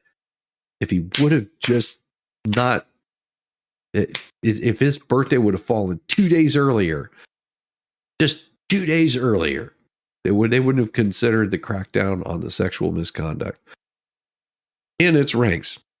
Even as the agency had refused to disclose details on the extent of the problem, a recent 648-page internal watchdog report found that systemic shortcomings in the CIA's handling of such complaints was classified as secret. Well, it's only my secret, because we don't want, there's no kissing and telling here. Shielded as potential threat to national security. Well, because if, you got Fin Fin and Fang Fang and all the other Chinese nationals that are running those campaigns, you don't want it out there.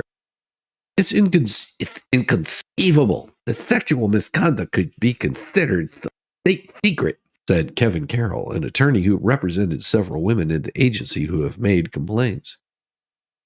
The watchdog report followed an earlier AP investigation that found at least 24 women in the CIA came forward to authorities in Congress with counts of sexual assaults, unwanted touching, and what they describe as a campaign to silence them.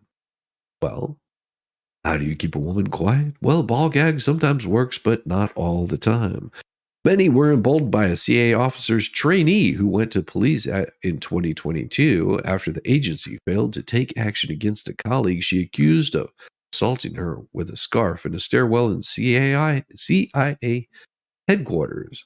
Sort of like what happened with Joe Biden. A certain intern just sort of disappeared. Yeah, I didn't. Oh, we forgot to talk about. Yeah, we don't ask, don't tell, right? Some of those women now say they have faced retaliation, including a victim of the stairwell attack who was terminated less than 6 months after suing the agency. Yeah, that'll happen. That'll happen. Mm-hmm. Yeah. That makes her unintelligible, not quiet. No, she's already unintelligible. I mean, sometimes like a blackjack to the back of the skull right about here will make them like quiet. But I recommend not doing that because you can really hurt somebody.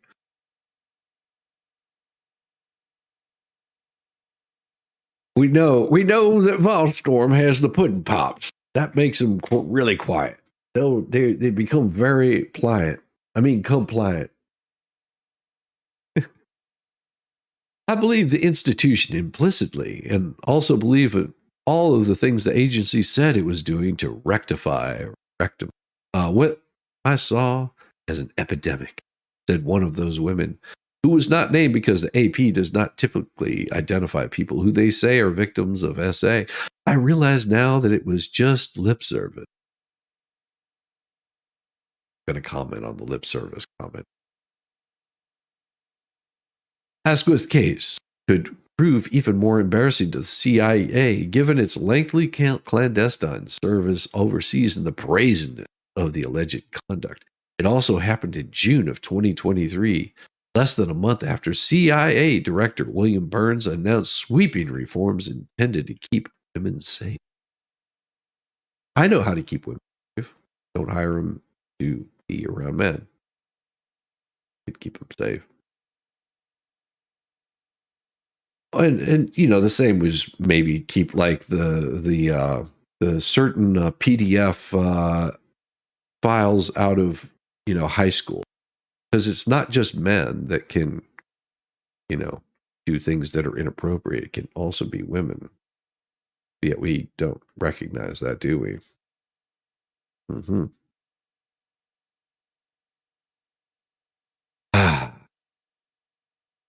We must get this right. Well, you should be able to protect both sexes, right? Is there any protection for a man if a woman accuses a man of something that maybe he didn't do? Is there any protections on that? Curious. No, they will get run through the ringer. And I'm not saying that, that all women are evil, just most of them. But men have learned to deal with it that way. Asquith was charged in April in suburban Washington's Loudoun County, Virginia, with misdemeanor assault and battery following a months-long sheriff probe into the boozy party and an off-site CIA office attended by at least a dozen people. And as well they should. And I hope that, he gets charged fully for assault and battery. His accuser, a CIA contractor, told authorities that she repeatedly rebuffed his advances and that he kept pulling closer, rubbing her leg without her consent and making a series of inappropriate sexual comments as well as grunting noises and thrusting motions. So he was a creeper. Yeah. Asquith then placed his hand up her skirt to her thigh numerous times, causing her skirt to lift up, possibly exposing her underwear, said the court documents. The woman told investigators she slapped his hand away and got up to leave, but then he intervened as she approached the door and asked for a booby hug before grabbing her with both hands around her back and rubbing his groin and chest on her. He said Asquith then forcibly hugged her and kissed her all over the face and mouth without consent. That is a big no-no, boys and girls. Don't do that. Asquith did not respond to the repeated request for comment. His lawyer, John Katz, that's a funny name, hung up when called by the AP. CIA takes allegations of SA and harassment extremely seriously, the agency said in a statement, adding that within days of the incident, it restricted his contact with the alleged victim, and he retired 3 months later. Asquith's case comes amid a flurry of activity surrounding sexual misconduct accusations at the CIA, or kissing in, never mind, including ongoing state and federal criminal investigations into an undercover officer in Europe suspected of knowingly infecting at least 3 CIA colleagues with incurable sexually transmitted disease. The agency has not explained why the officer remains overseas. Well, let's keep her over there. Just a week before Asquith's trial begins this month, a federal judge in Washington will sentence another former CIA officer who drugged and he got her the pudding pop. At least 24 women he met on Tinder and other dating apps. Yeah, guys are real shitheads. Real shitheads. I mean, you don't join the CIA to be nice. If I'm not mistaken, it requires a certain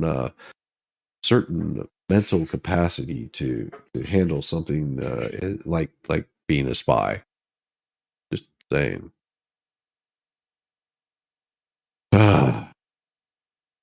Prosecutors are seeking a 30-year sentence for Brian Jeffrey Ramond, calling him a serial predator who caused immeasurable harm during various overseas postings between 2006 and 2020. And it took them that long to figure out that this guy was a piece of garbage.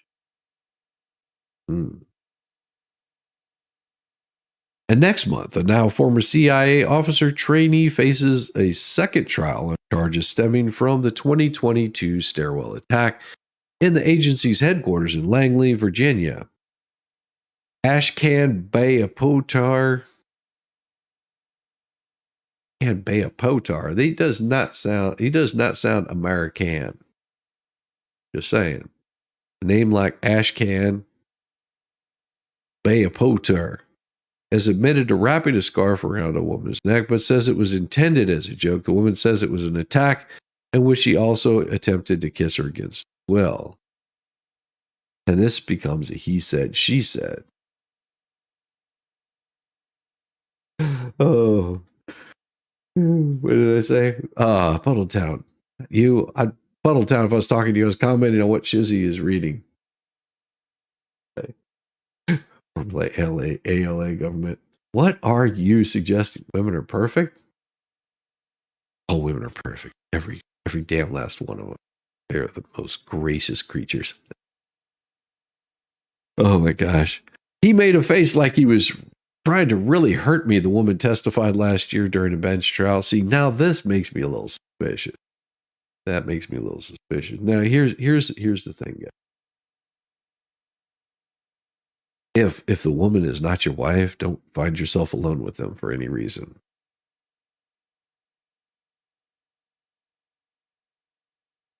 Just saying. Because of this kind of crap right there. Because I don't know if that's true. What she's saying could be true. He could have assaulted her. Or it could be that maybe she was rebuffed by him and now she's making something up. These kinds of things happen. I mean, we heard about the mattress girl, right?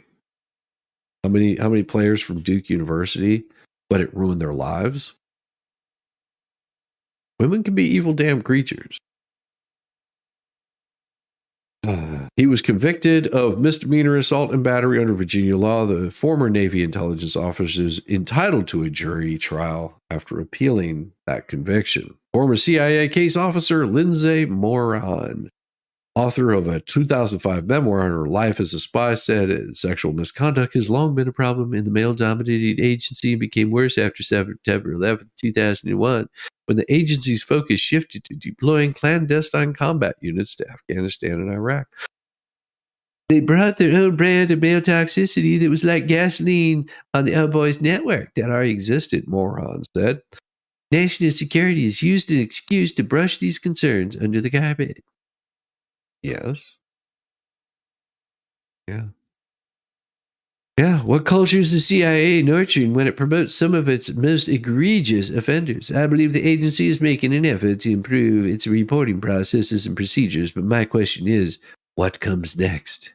Well, if you don't know what comes next, then you need to learn the birds and the bees, because whenever you stick your woohoo in the waha, there's going to be certain things that happen. Birds and bees, children. Birds and bees. But, if the CIA isn't bad enough, well, guess what? U.S. intelligence agencies' embrace of generative AI is at once wary and urgent. Which one is it? Wary? Is it urgent? Scary? It's urgent. Urgent. Arlington, Virginia, long before generative AI's boom, a Silicon Valley firm contracted to collect and analyze non-classified data on illicit for Chinese fentanyl trafficking made a compelling case for embrace by the U.S. intelligence agencies. Operation resulted far exceeded human-only analysis, finding twice as many companies and 400% more people engaged in illegal or suspicious commerce in the deadly opioid. Excited. Oh, they were so excited. U.S. intelligence officials touted the results publicly, and AI made connections based mostly on internet and dark web data, shared them with Beijing authorities, urging down. Excited U.S. intelligence agency touted the results publicly. Once more, the aspect of the 2019 operation called Sable Spear that had not previously been reported. The firm used generative AI to provide U.S. agencies 3 years ahead of the release of OpenAI's groundbreaking ChatGPT product with evidence summaries for potential criminal cases, saving hours and hours of countless work hours. You wouldn't be able to do that without the artificial intelligence, said Brian Drake, the Defense Intelligence Agency's then Director of AI and Project Coordinator. The contractor, Rhombus Power, would later use the generative AI to protect Russia's full-scale invasion of Ukraine with an 80% certainty 4 months in advance. For different U.S. government client, Rhombus says it also alerted government customers who it declines to name to imminent North Korea missile launches and Chinese space operations. Ooh, but these are all secrets, so we can't talk about them. It's not much of a secret, I guess. But officials are acutely aware that the tech is young and brittle, just like a small puppy, freshly born. The smell of a soft puppy is so gentle, brittle. But officials are acutely aware that the tech is young and brittle and that generative AI prediction models trained in vast data sets to generate on-demand text, images, video, and human-like conversation is anything but tailor-made for dangerous trade steeped in deception. Ooh, and plot thickens. Analysis require sophisticated artificial intelligence models that can digest mammoth amounts of open source, clandestinely acquired information. CIA Director William Burns said, but that won't be simple. CIA's inaugural chief technology, Nand Muchandalandi, thinks that because the generative AI models hallucinate, they are best treated as a drunk friend, capable of great insight, creativity, but also bias-prone fibbers. There's also security and privacy issues. Adversaries could steal and poison them, and they may contain sensitive personal data, but officers aren't authorized to see those. That's not stopping experimentation, though, which is mostly happening in secret. Now, in exception, thousands of analysts across 18 U.S. intelligence agencies now use a CI-developed generative AI called crises. It runs on unclassified and publicly or commercially available data, what's known as open source. In case you didn't know what open source is. It also writes annotated summaries, and its chatbot functions let analysts go deeper. Oh, so much deeper queries. Muchalandi said it employs multiple AI models from various commercial providers he would not name, nor would he say whether CIA is using generative AI for anything major on classified networks. It's early days, and all our analysts need to be able to mark out with absolute certainty where the information comes from. CIA is trying out all major generative AI models, not committing to anyone, in part because AI keeps leapfrogging each other's ability. Muchalandi says AI is good as a virtual assistant looking for the needle in the haystacks, but it won't ever do. Is replaced the human. Linda Weisgold, who retired CIA deputy director of analysis last year, thinks wargaming will be a killer. During her tenure, the agency was already using regular AI algorithms and natural language processing for translation and tasks, including alerting analysts during off hours to potentially important developments. Ooh, they've already been using AI? You mean this isn't new technology? The AI wouldn't be able to describe what happened. That would be classified, but could say, oh, looky, here's something you need to come in and look at. Generative AI is expected to enhance such processes. Ooh. But its most intelligent and use will be predictive analysis, because we are going to predict when the world is going to end. 42. There you go. That's the answer to everything. 42. Most Americans don't trust AI-powered election information. Oh. Why not? Jim Dugan. Wasn't Jim Dugan a wrestler from back in the day? Carried a baseball bat. That's who it was. Jim Dugan. Uses ChatGPT almost daily to draft marketing emails for his carbon removal credit business in Huntsville, Alabama. But he'd never trust AI chatbot with any questions about the upcoming presidential election.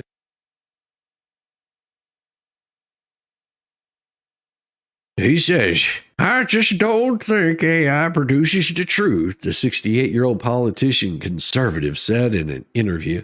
Grammar and words, that's concrete. Political thought, judgment, well, opinions, those aren't concrete. Dugan is part of a majority of Americans who don't trust AI, chatbots, or search results to give them accurate answers, according to a new survey, because we really trust surveys. About 2/3 of U.S. adults say they're not very or confident that these tools provide reliable, factual, or even anything close to competent information.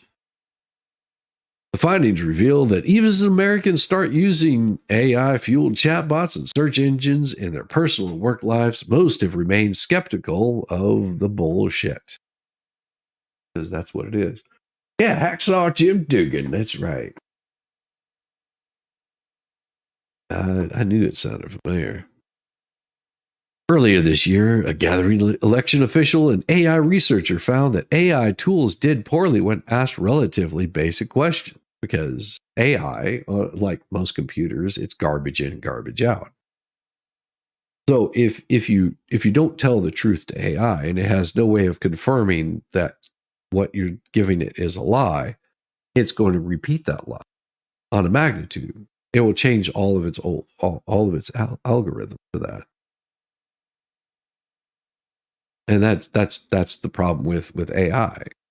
Now, they tried to write certain safeguards in there, like, for example, ChatGPT. If you type in something of, write me 50 Shades of Grey as if it was written by Stephen King, with all of the language of a sexy Playboy bunny, it will kick back that they can't write something like that because it might be vulgar.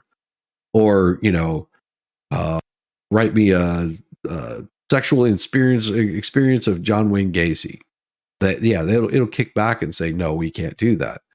Same way as if you, on a lot of these pictures, like your little AI pictures that you make, like certain places like Adobe, for example, they've got blocks in there so it won't show any sort of breastages, and there's certain words that you can't type in there.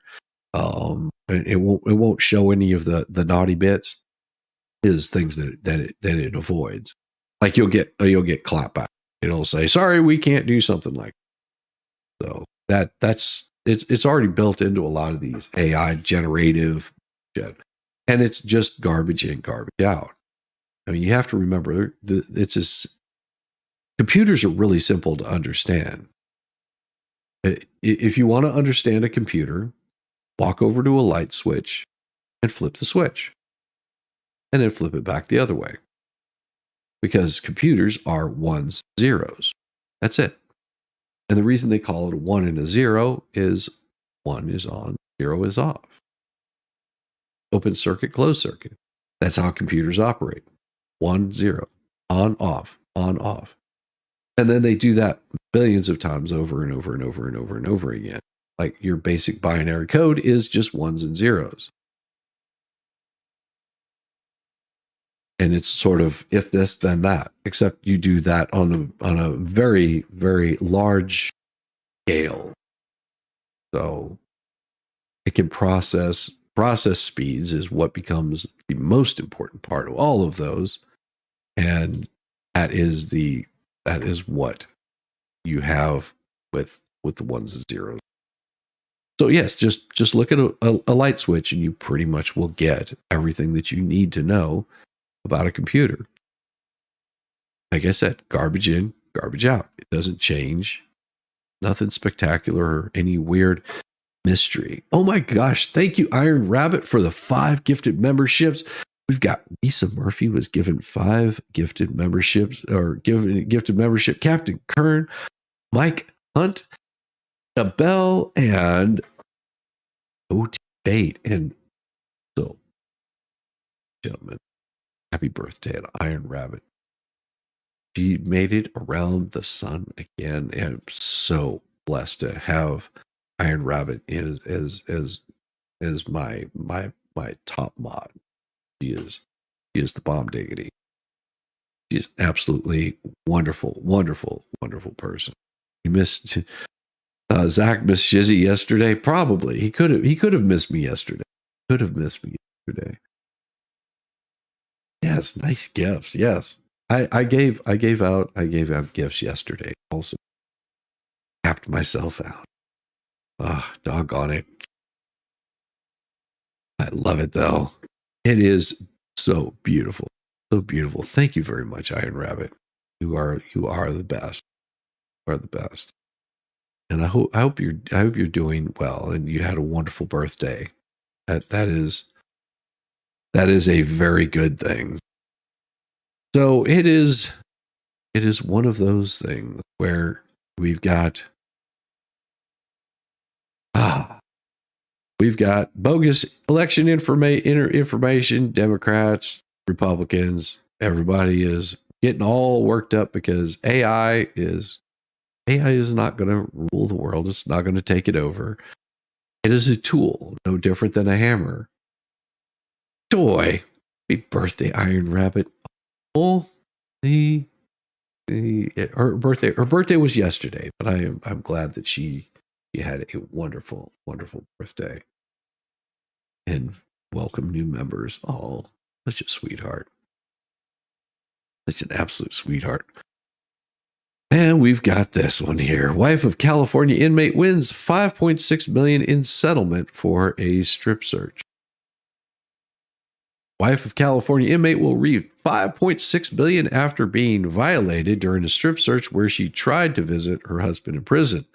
After traveling 4 hours to see her husband at a correction facility in California on September 6, 2019, Christina Cardenas was subject to a strip search by prison officials, drug and pregnancy tests, X-ray and CT scans at a hospital, and another strip search by a male doctor who sexually violated her. My motivation in pursuing this lawsuit was to ensure that others do not have to endure the same egregious offenses that I experienced. She got a $5.6 million settlement. Prison officials conducted their searches on the basis of a warrant, which said a strip search could only be conducted if an X-ray found any foreign objects that could be contraband in Carden's body. Neither the X-ray nor the CD scan found any evidence of such. She was put in handcuffs in a perp walk while being taken to and from the hospital, denied water, used the bathroom. She was told she had to pay for the hospital service and later received invoices for a combined total of more than $5,000. Despite no contraband being found in any of her belongings or on her body, Cardenas was denied her visit with her husband. Prison official asked her, "Why do you visit, Christina? You don't have to visit. It's a choice, and this is part of visiting." Wow. That right there will get you in all kinds of trouble. But alas. Happy belated birthdays, Iron Man. Thank you again, Toy, for the $2 super chat. Oh, you are absolutely loved, Iron Rabbit. Thank you for inverting my number. Sergeant, great grandchild, Zach. Wait, I'm doing office work and listening. Did I just miss something? It's amazing that someone with a great grandkid is only 27. Yes, it is. It is wonderful. U.S. warns of a famine in Sudan is on pace to be the deadliest decades as the world looks elsewhere. Yeah. Oh. You know why the world looks elsewhere? Because you people have some really screwed up stuff going on in your country, and getting involved in it may not be a good idea. The newly confirmed famine at one of the sprawling camps for war displaced people in Sudan's Darfur region is growing uncontrollably as the country's combats blockade.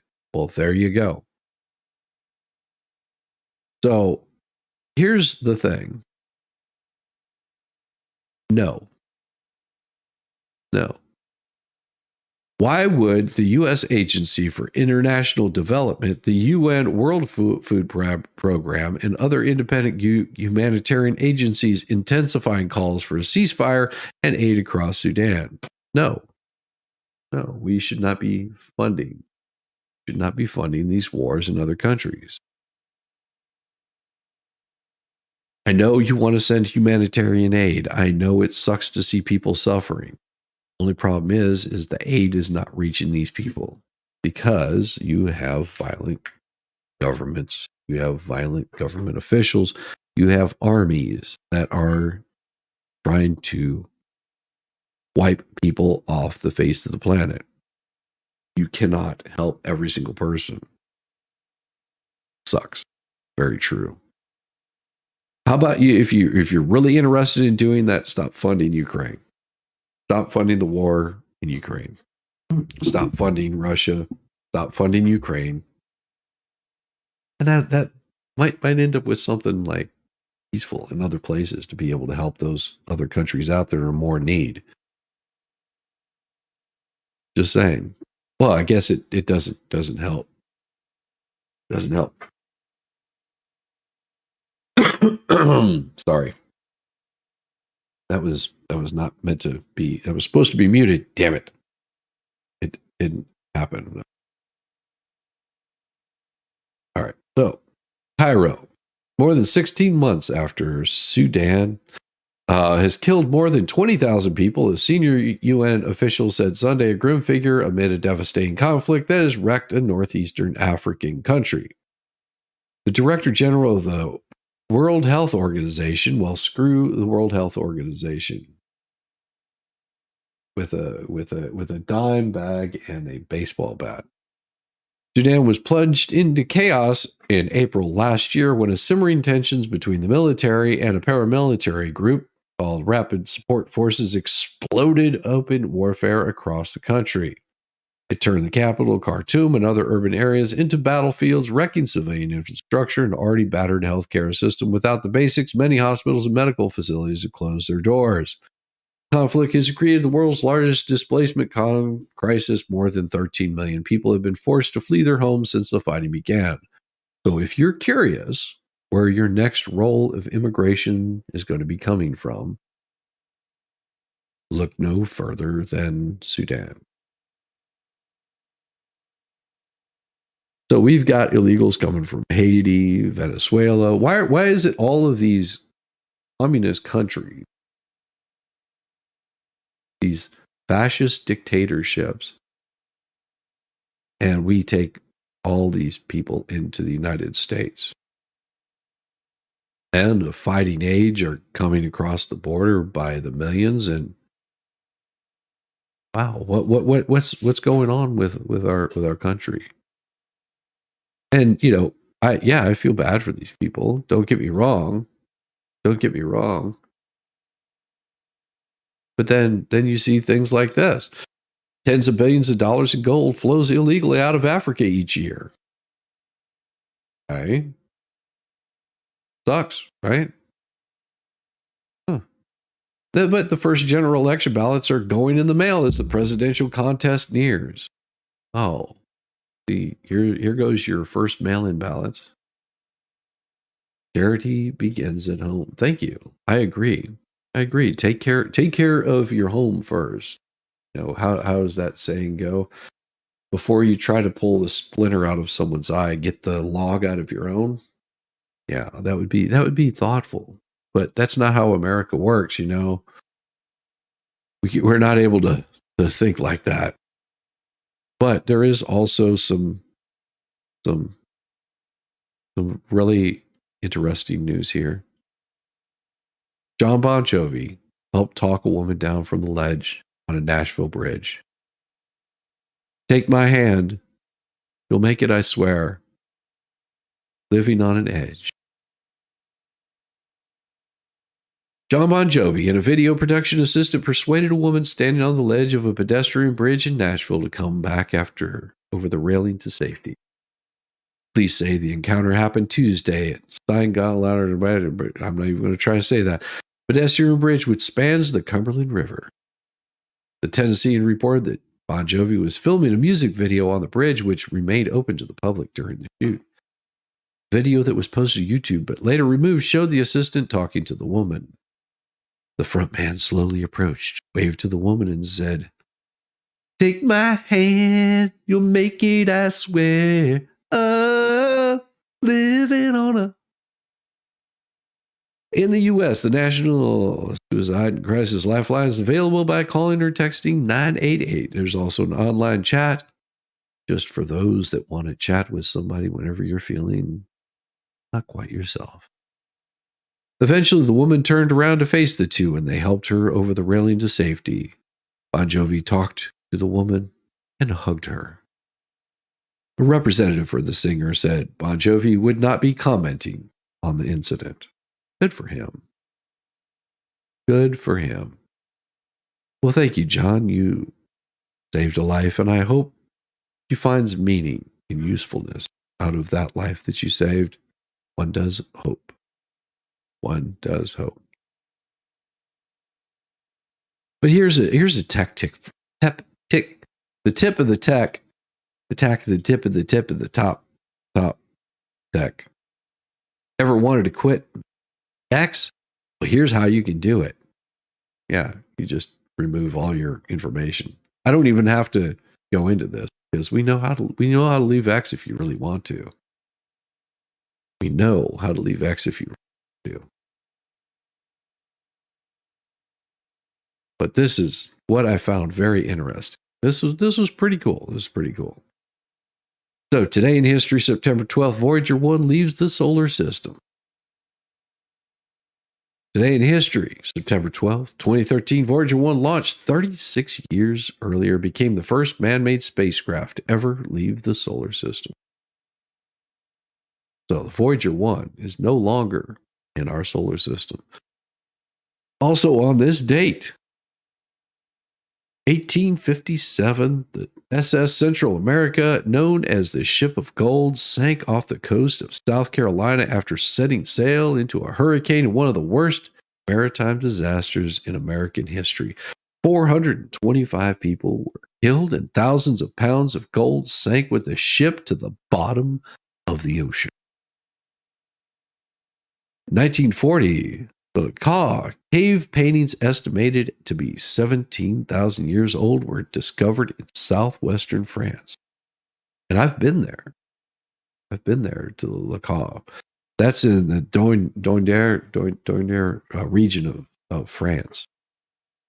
Dordogne. Yeah, Dordogne. You're not. They don't allow you to visit the cave anymore.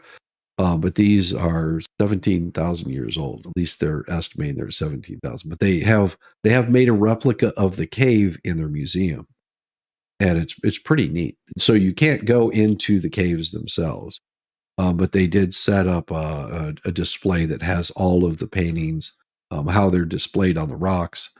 It's really interesting because at certain angles, if you look at the paintings, the way that they're done. The paintings change like amazing amount. And they've survived for a very long time. Your mother-in-law made those? That's funny. Yes, the Voyager probes have traversed the heliosphere. Good morning, Direxy. How are you doing? Good to see you. Bon Jovi has a good restaurant. Well, you hire good people and you can have a good restaurant. I mean, that is the beauty of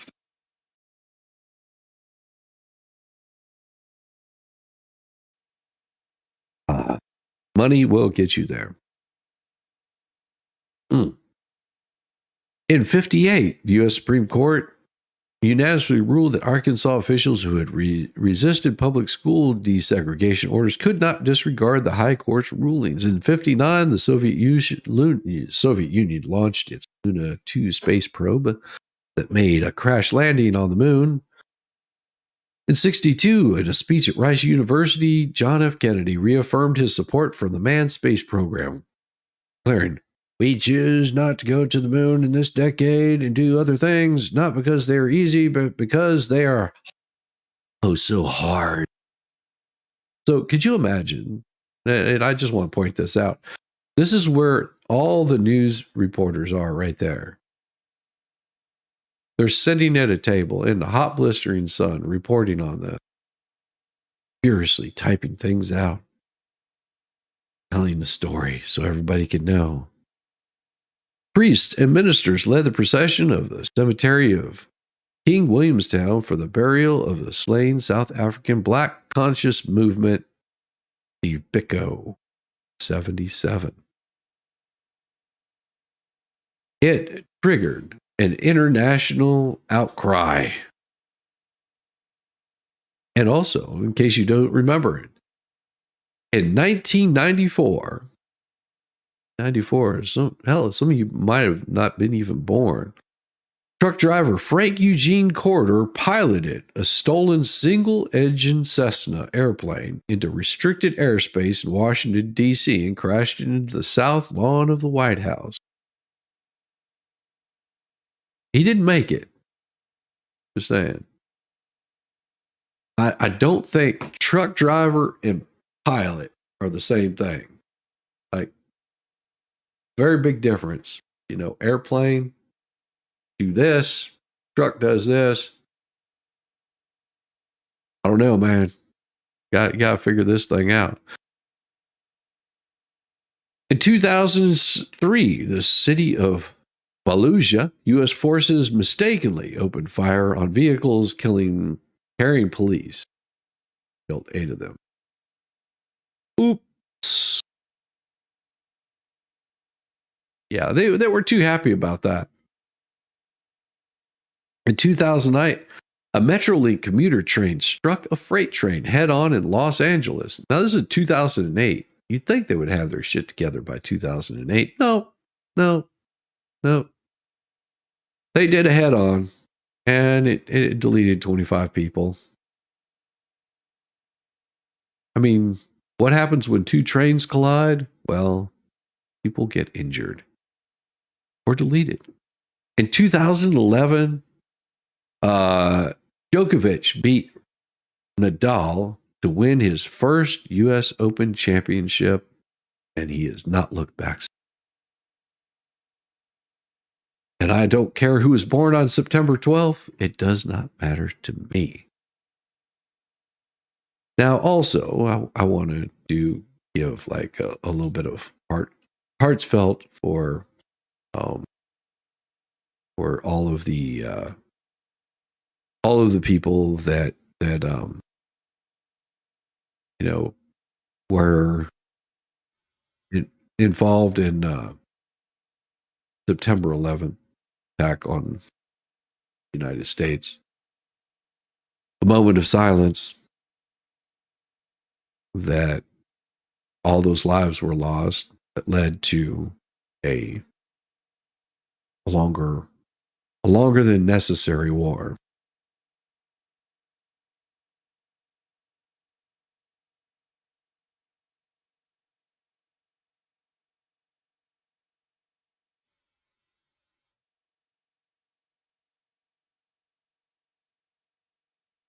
Yeah.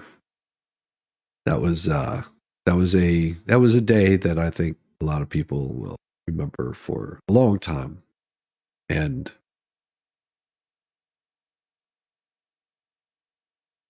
and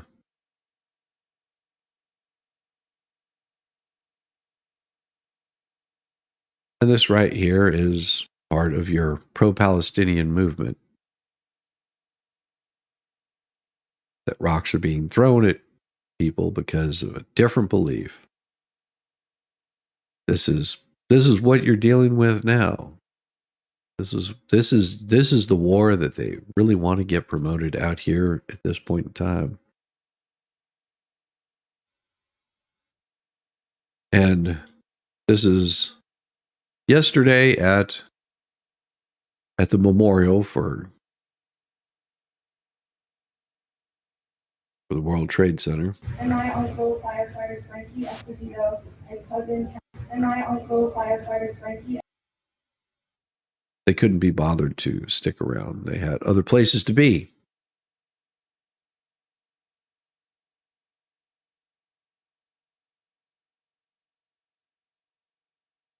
Because they don't have respect. Soldiers. For the people that were lost.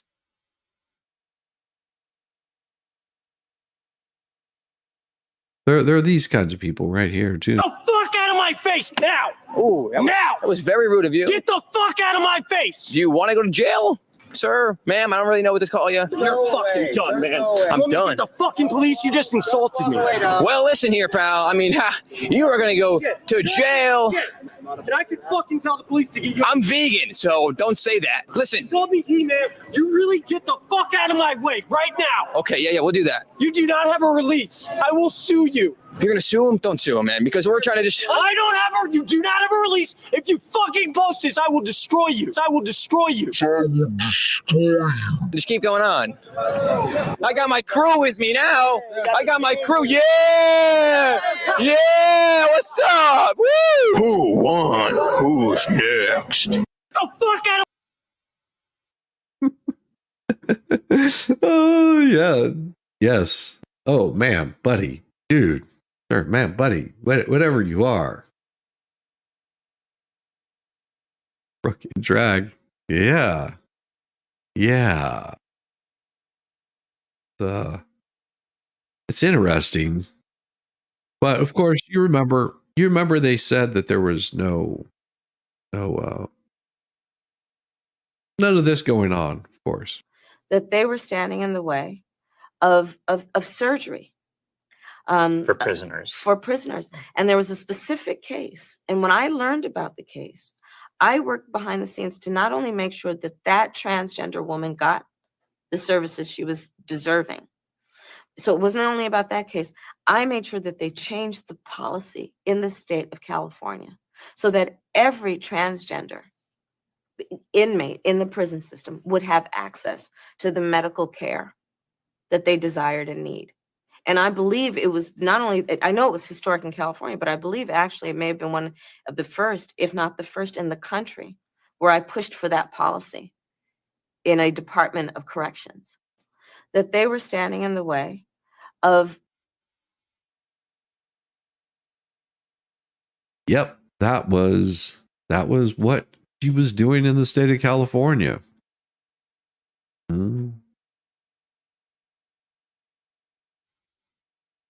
But you think it's bad there. You think it's bad in our country.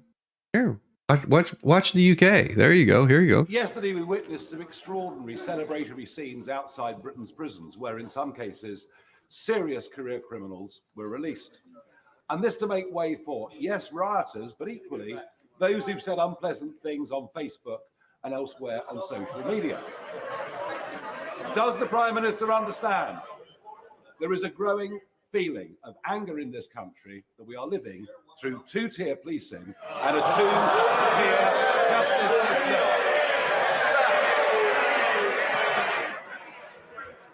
I'm angry to be put in a position of having to release people who should be in prison because the last government broke the prison system. Yesterday.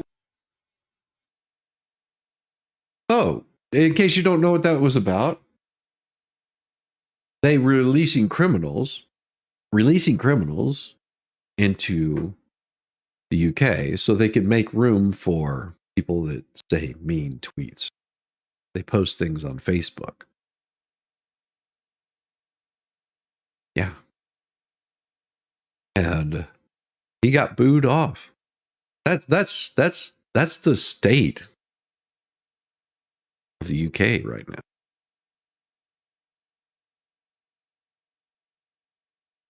Wild, isn't it? Wild. Well, you want to know the state of our country. Here's a Sheriff Boudreaux. Sheriff Boudreaux. Listen to what Boudreaux has to say. Chairman Jordan and Ranking Member Nadler and distinguished members of the committee, my name is Mike Boudreaux. I am the sheriff of Tulare County in California. Tulare County sits in the heart of California, right in the center. We're a very large agricultural community. I have spent 38 years in law enforcement working in the sheriff's office and working with victims throughout my career. I am also an FBI National Academy graduate in class 251, where I have law enforcement leaders from all over the country and as well all over the world who I have connections with.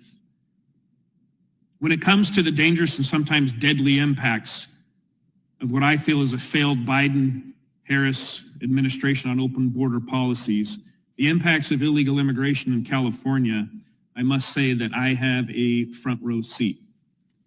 I also served as the California State Sheriff's Association president, where I meet regularly with all other 57 sheriffs There's 58, me being number 8, in the state of California hearing their stories. There's a few examples that I would like to be able to provide today. We have a long issue of illegal immigration in California. However, over the last 3 years of the Biden-Harris administration, we have a deadly impact of violent criminals coming into our communities. We have migrant communities of farm workers who are now infiltrated and terrorized by those that they had fled other countries from, who are now in our communities terrorizing them, threatening their children to be involved in drug trafficking, gun running, drug dealing, as well as gangs and sexual activity of children. I'm very involved with these migrant communities as the sheriff, and I can tell you the personal stories and impacts are heart-wrenching. Many of these communities have to do what's called paying rent. You must give money to the drug lord or the gang member or the violent criminal of those that you fled if you want to live peacefully within that migrant community. I'm very familiar with Kamala Harris as the Senator and Attorney General in California, and I can tell you that the words that she has often spoken when it comes to defunding the police and ICE kin to the KKK is demoralizing to law enforcement and those trying to protect our country and protect victims here in California and the United States. I have, as the president, walked the border, and over the course of the 38 years as sheriff, I have visited the border many times, and I had many friends in the Border Patrol as well as Homeland Security, and I can tell you that they are frustrated. Thousands of people coming through a day where I visited and I saw people from Yemen, China coming through. In our town, we had a friend of mine, Jody Jones, his brother was shot and killed at an AM/PM mini mart where an illegal immigrant who had been deported 3 times over found his way back into the United States, attempted a robbery, and shot and killed a man. My deputies got into a pursuit and got into a violent shootout with this man. We have a case where that's called the reign of terror.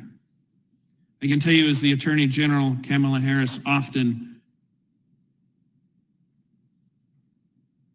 lessened the impact of law enforcement with her quotes of defunding the police. I have story after story, but most recently what we're starting to see is an influx of Mandarin, or those from China. We're unraveling a human trafficking case of over 40 women who are involved in sexual prostitution up and down the state of California, who have found their way across the border and are here illegally, and that case is ongoing. We have financial crimes from Mandarin, thieves from China, who are stealing millions of dollars online from our elderly in the Central Valley and up and down the state of California. We had an illegal immigrant, El Mano Negro. He was a hired hand by the cartel, where we arrested, and finally he admitted to killing and assassinating over 25 people in our county at the hands of the cartel. We just unraveled a cartel in our county, dismantling that cartel. The people in that cartel that we arrested openly admitted that within the last 3 years, it's easier now to move human beings, drugs, guns, fentanyl most specifically across the border, and that it's easier now than in the history of their cartel. I can tell you, because of the Biden and Harris administration, law enforcement resources are quickly depleted. We have victim after victim that we see, as you'll hear today, and that these stories are not unfamiliar to law enforcement up and down the state of California. And so with that, I'll conclude and turn it back over to you, Mr. Chairman. Thank you. Yeah. Boy, that's a really wide mountain. I think we need to adopt new enunciation of China. Just makes you laugh. I know, doesn't it, though? It does make you laugh quite a bit. It does make you laugh quite a bit. But of course, whenever Camel Toe said that she never supported anything, Time magazine posted, finally, on September 11th, the original version of the story mischaracterized as false Donald Trump's statement accusing Camel Toe Harris of supporting transgender operations on illegal aliens in prison. As presidential candidate in 2019, Harris filled out a questionnaire saying she supported taxpayer-funded gender transition treatment for detained illegals. and in prisons.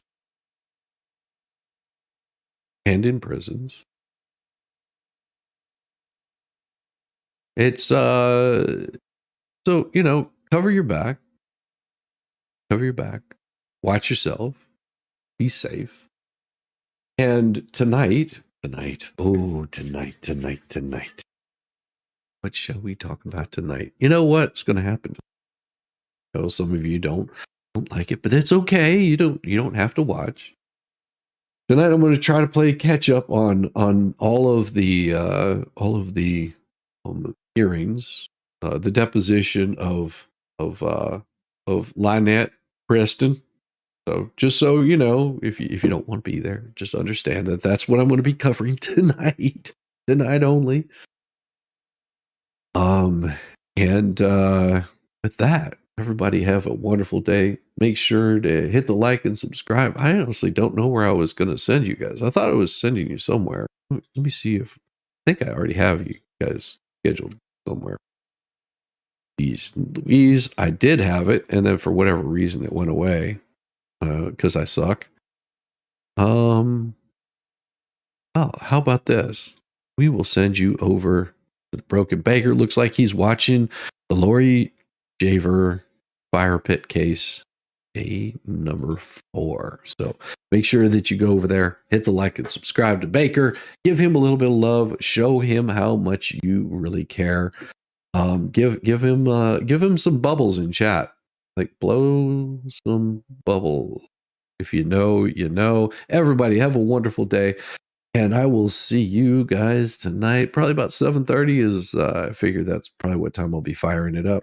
And my voice hopefully will be much better than it is now.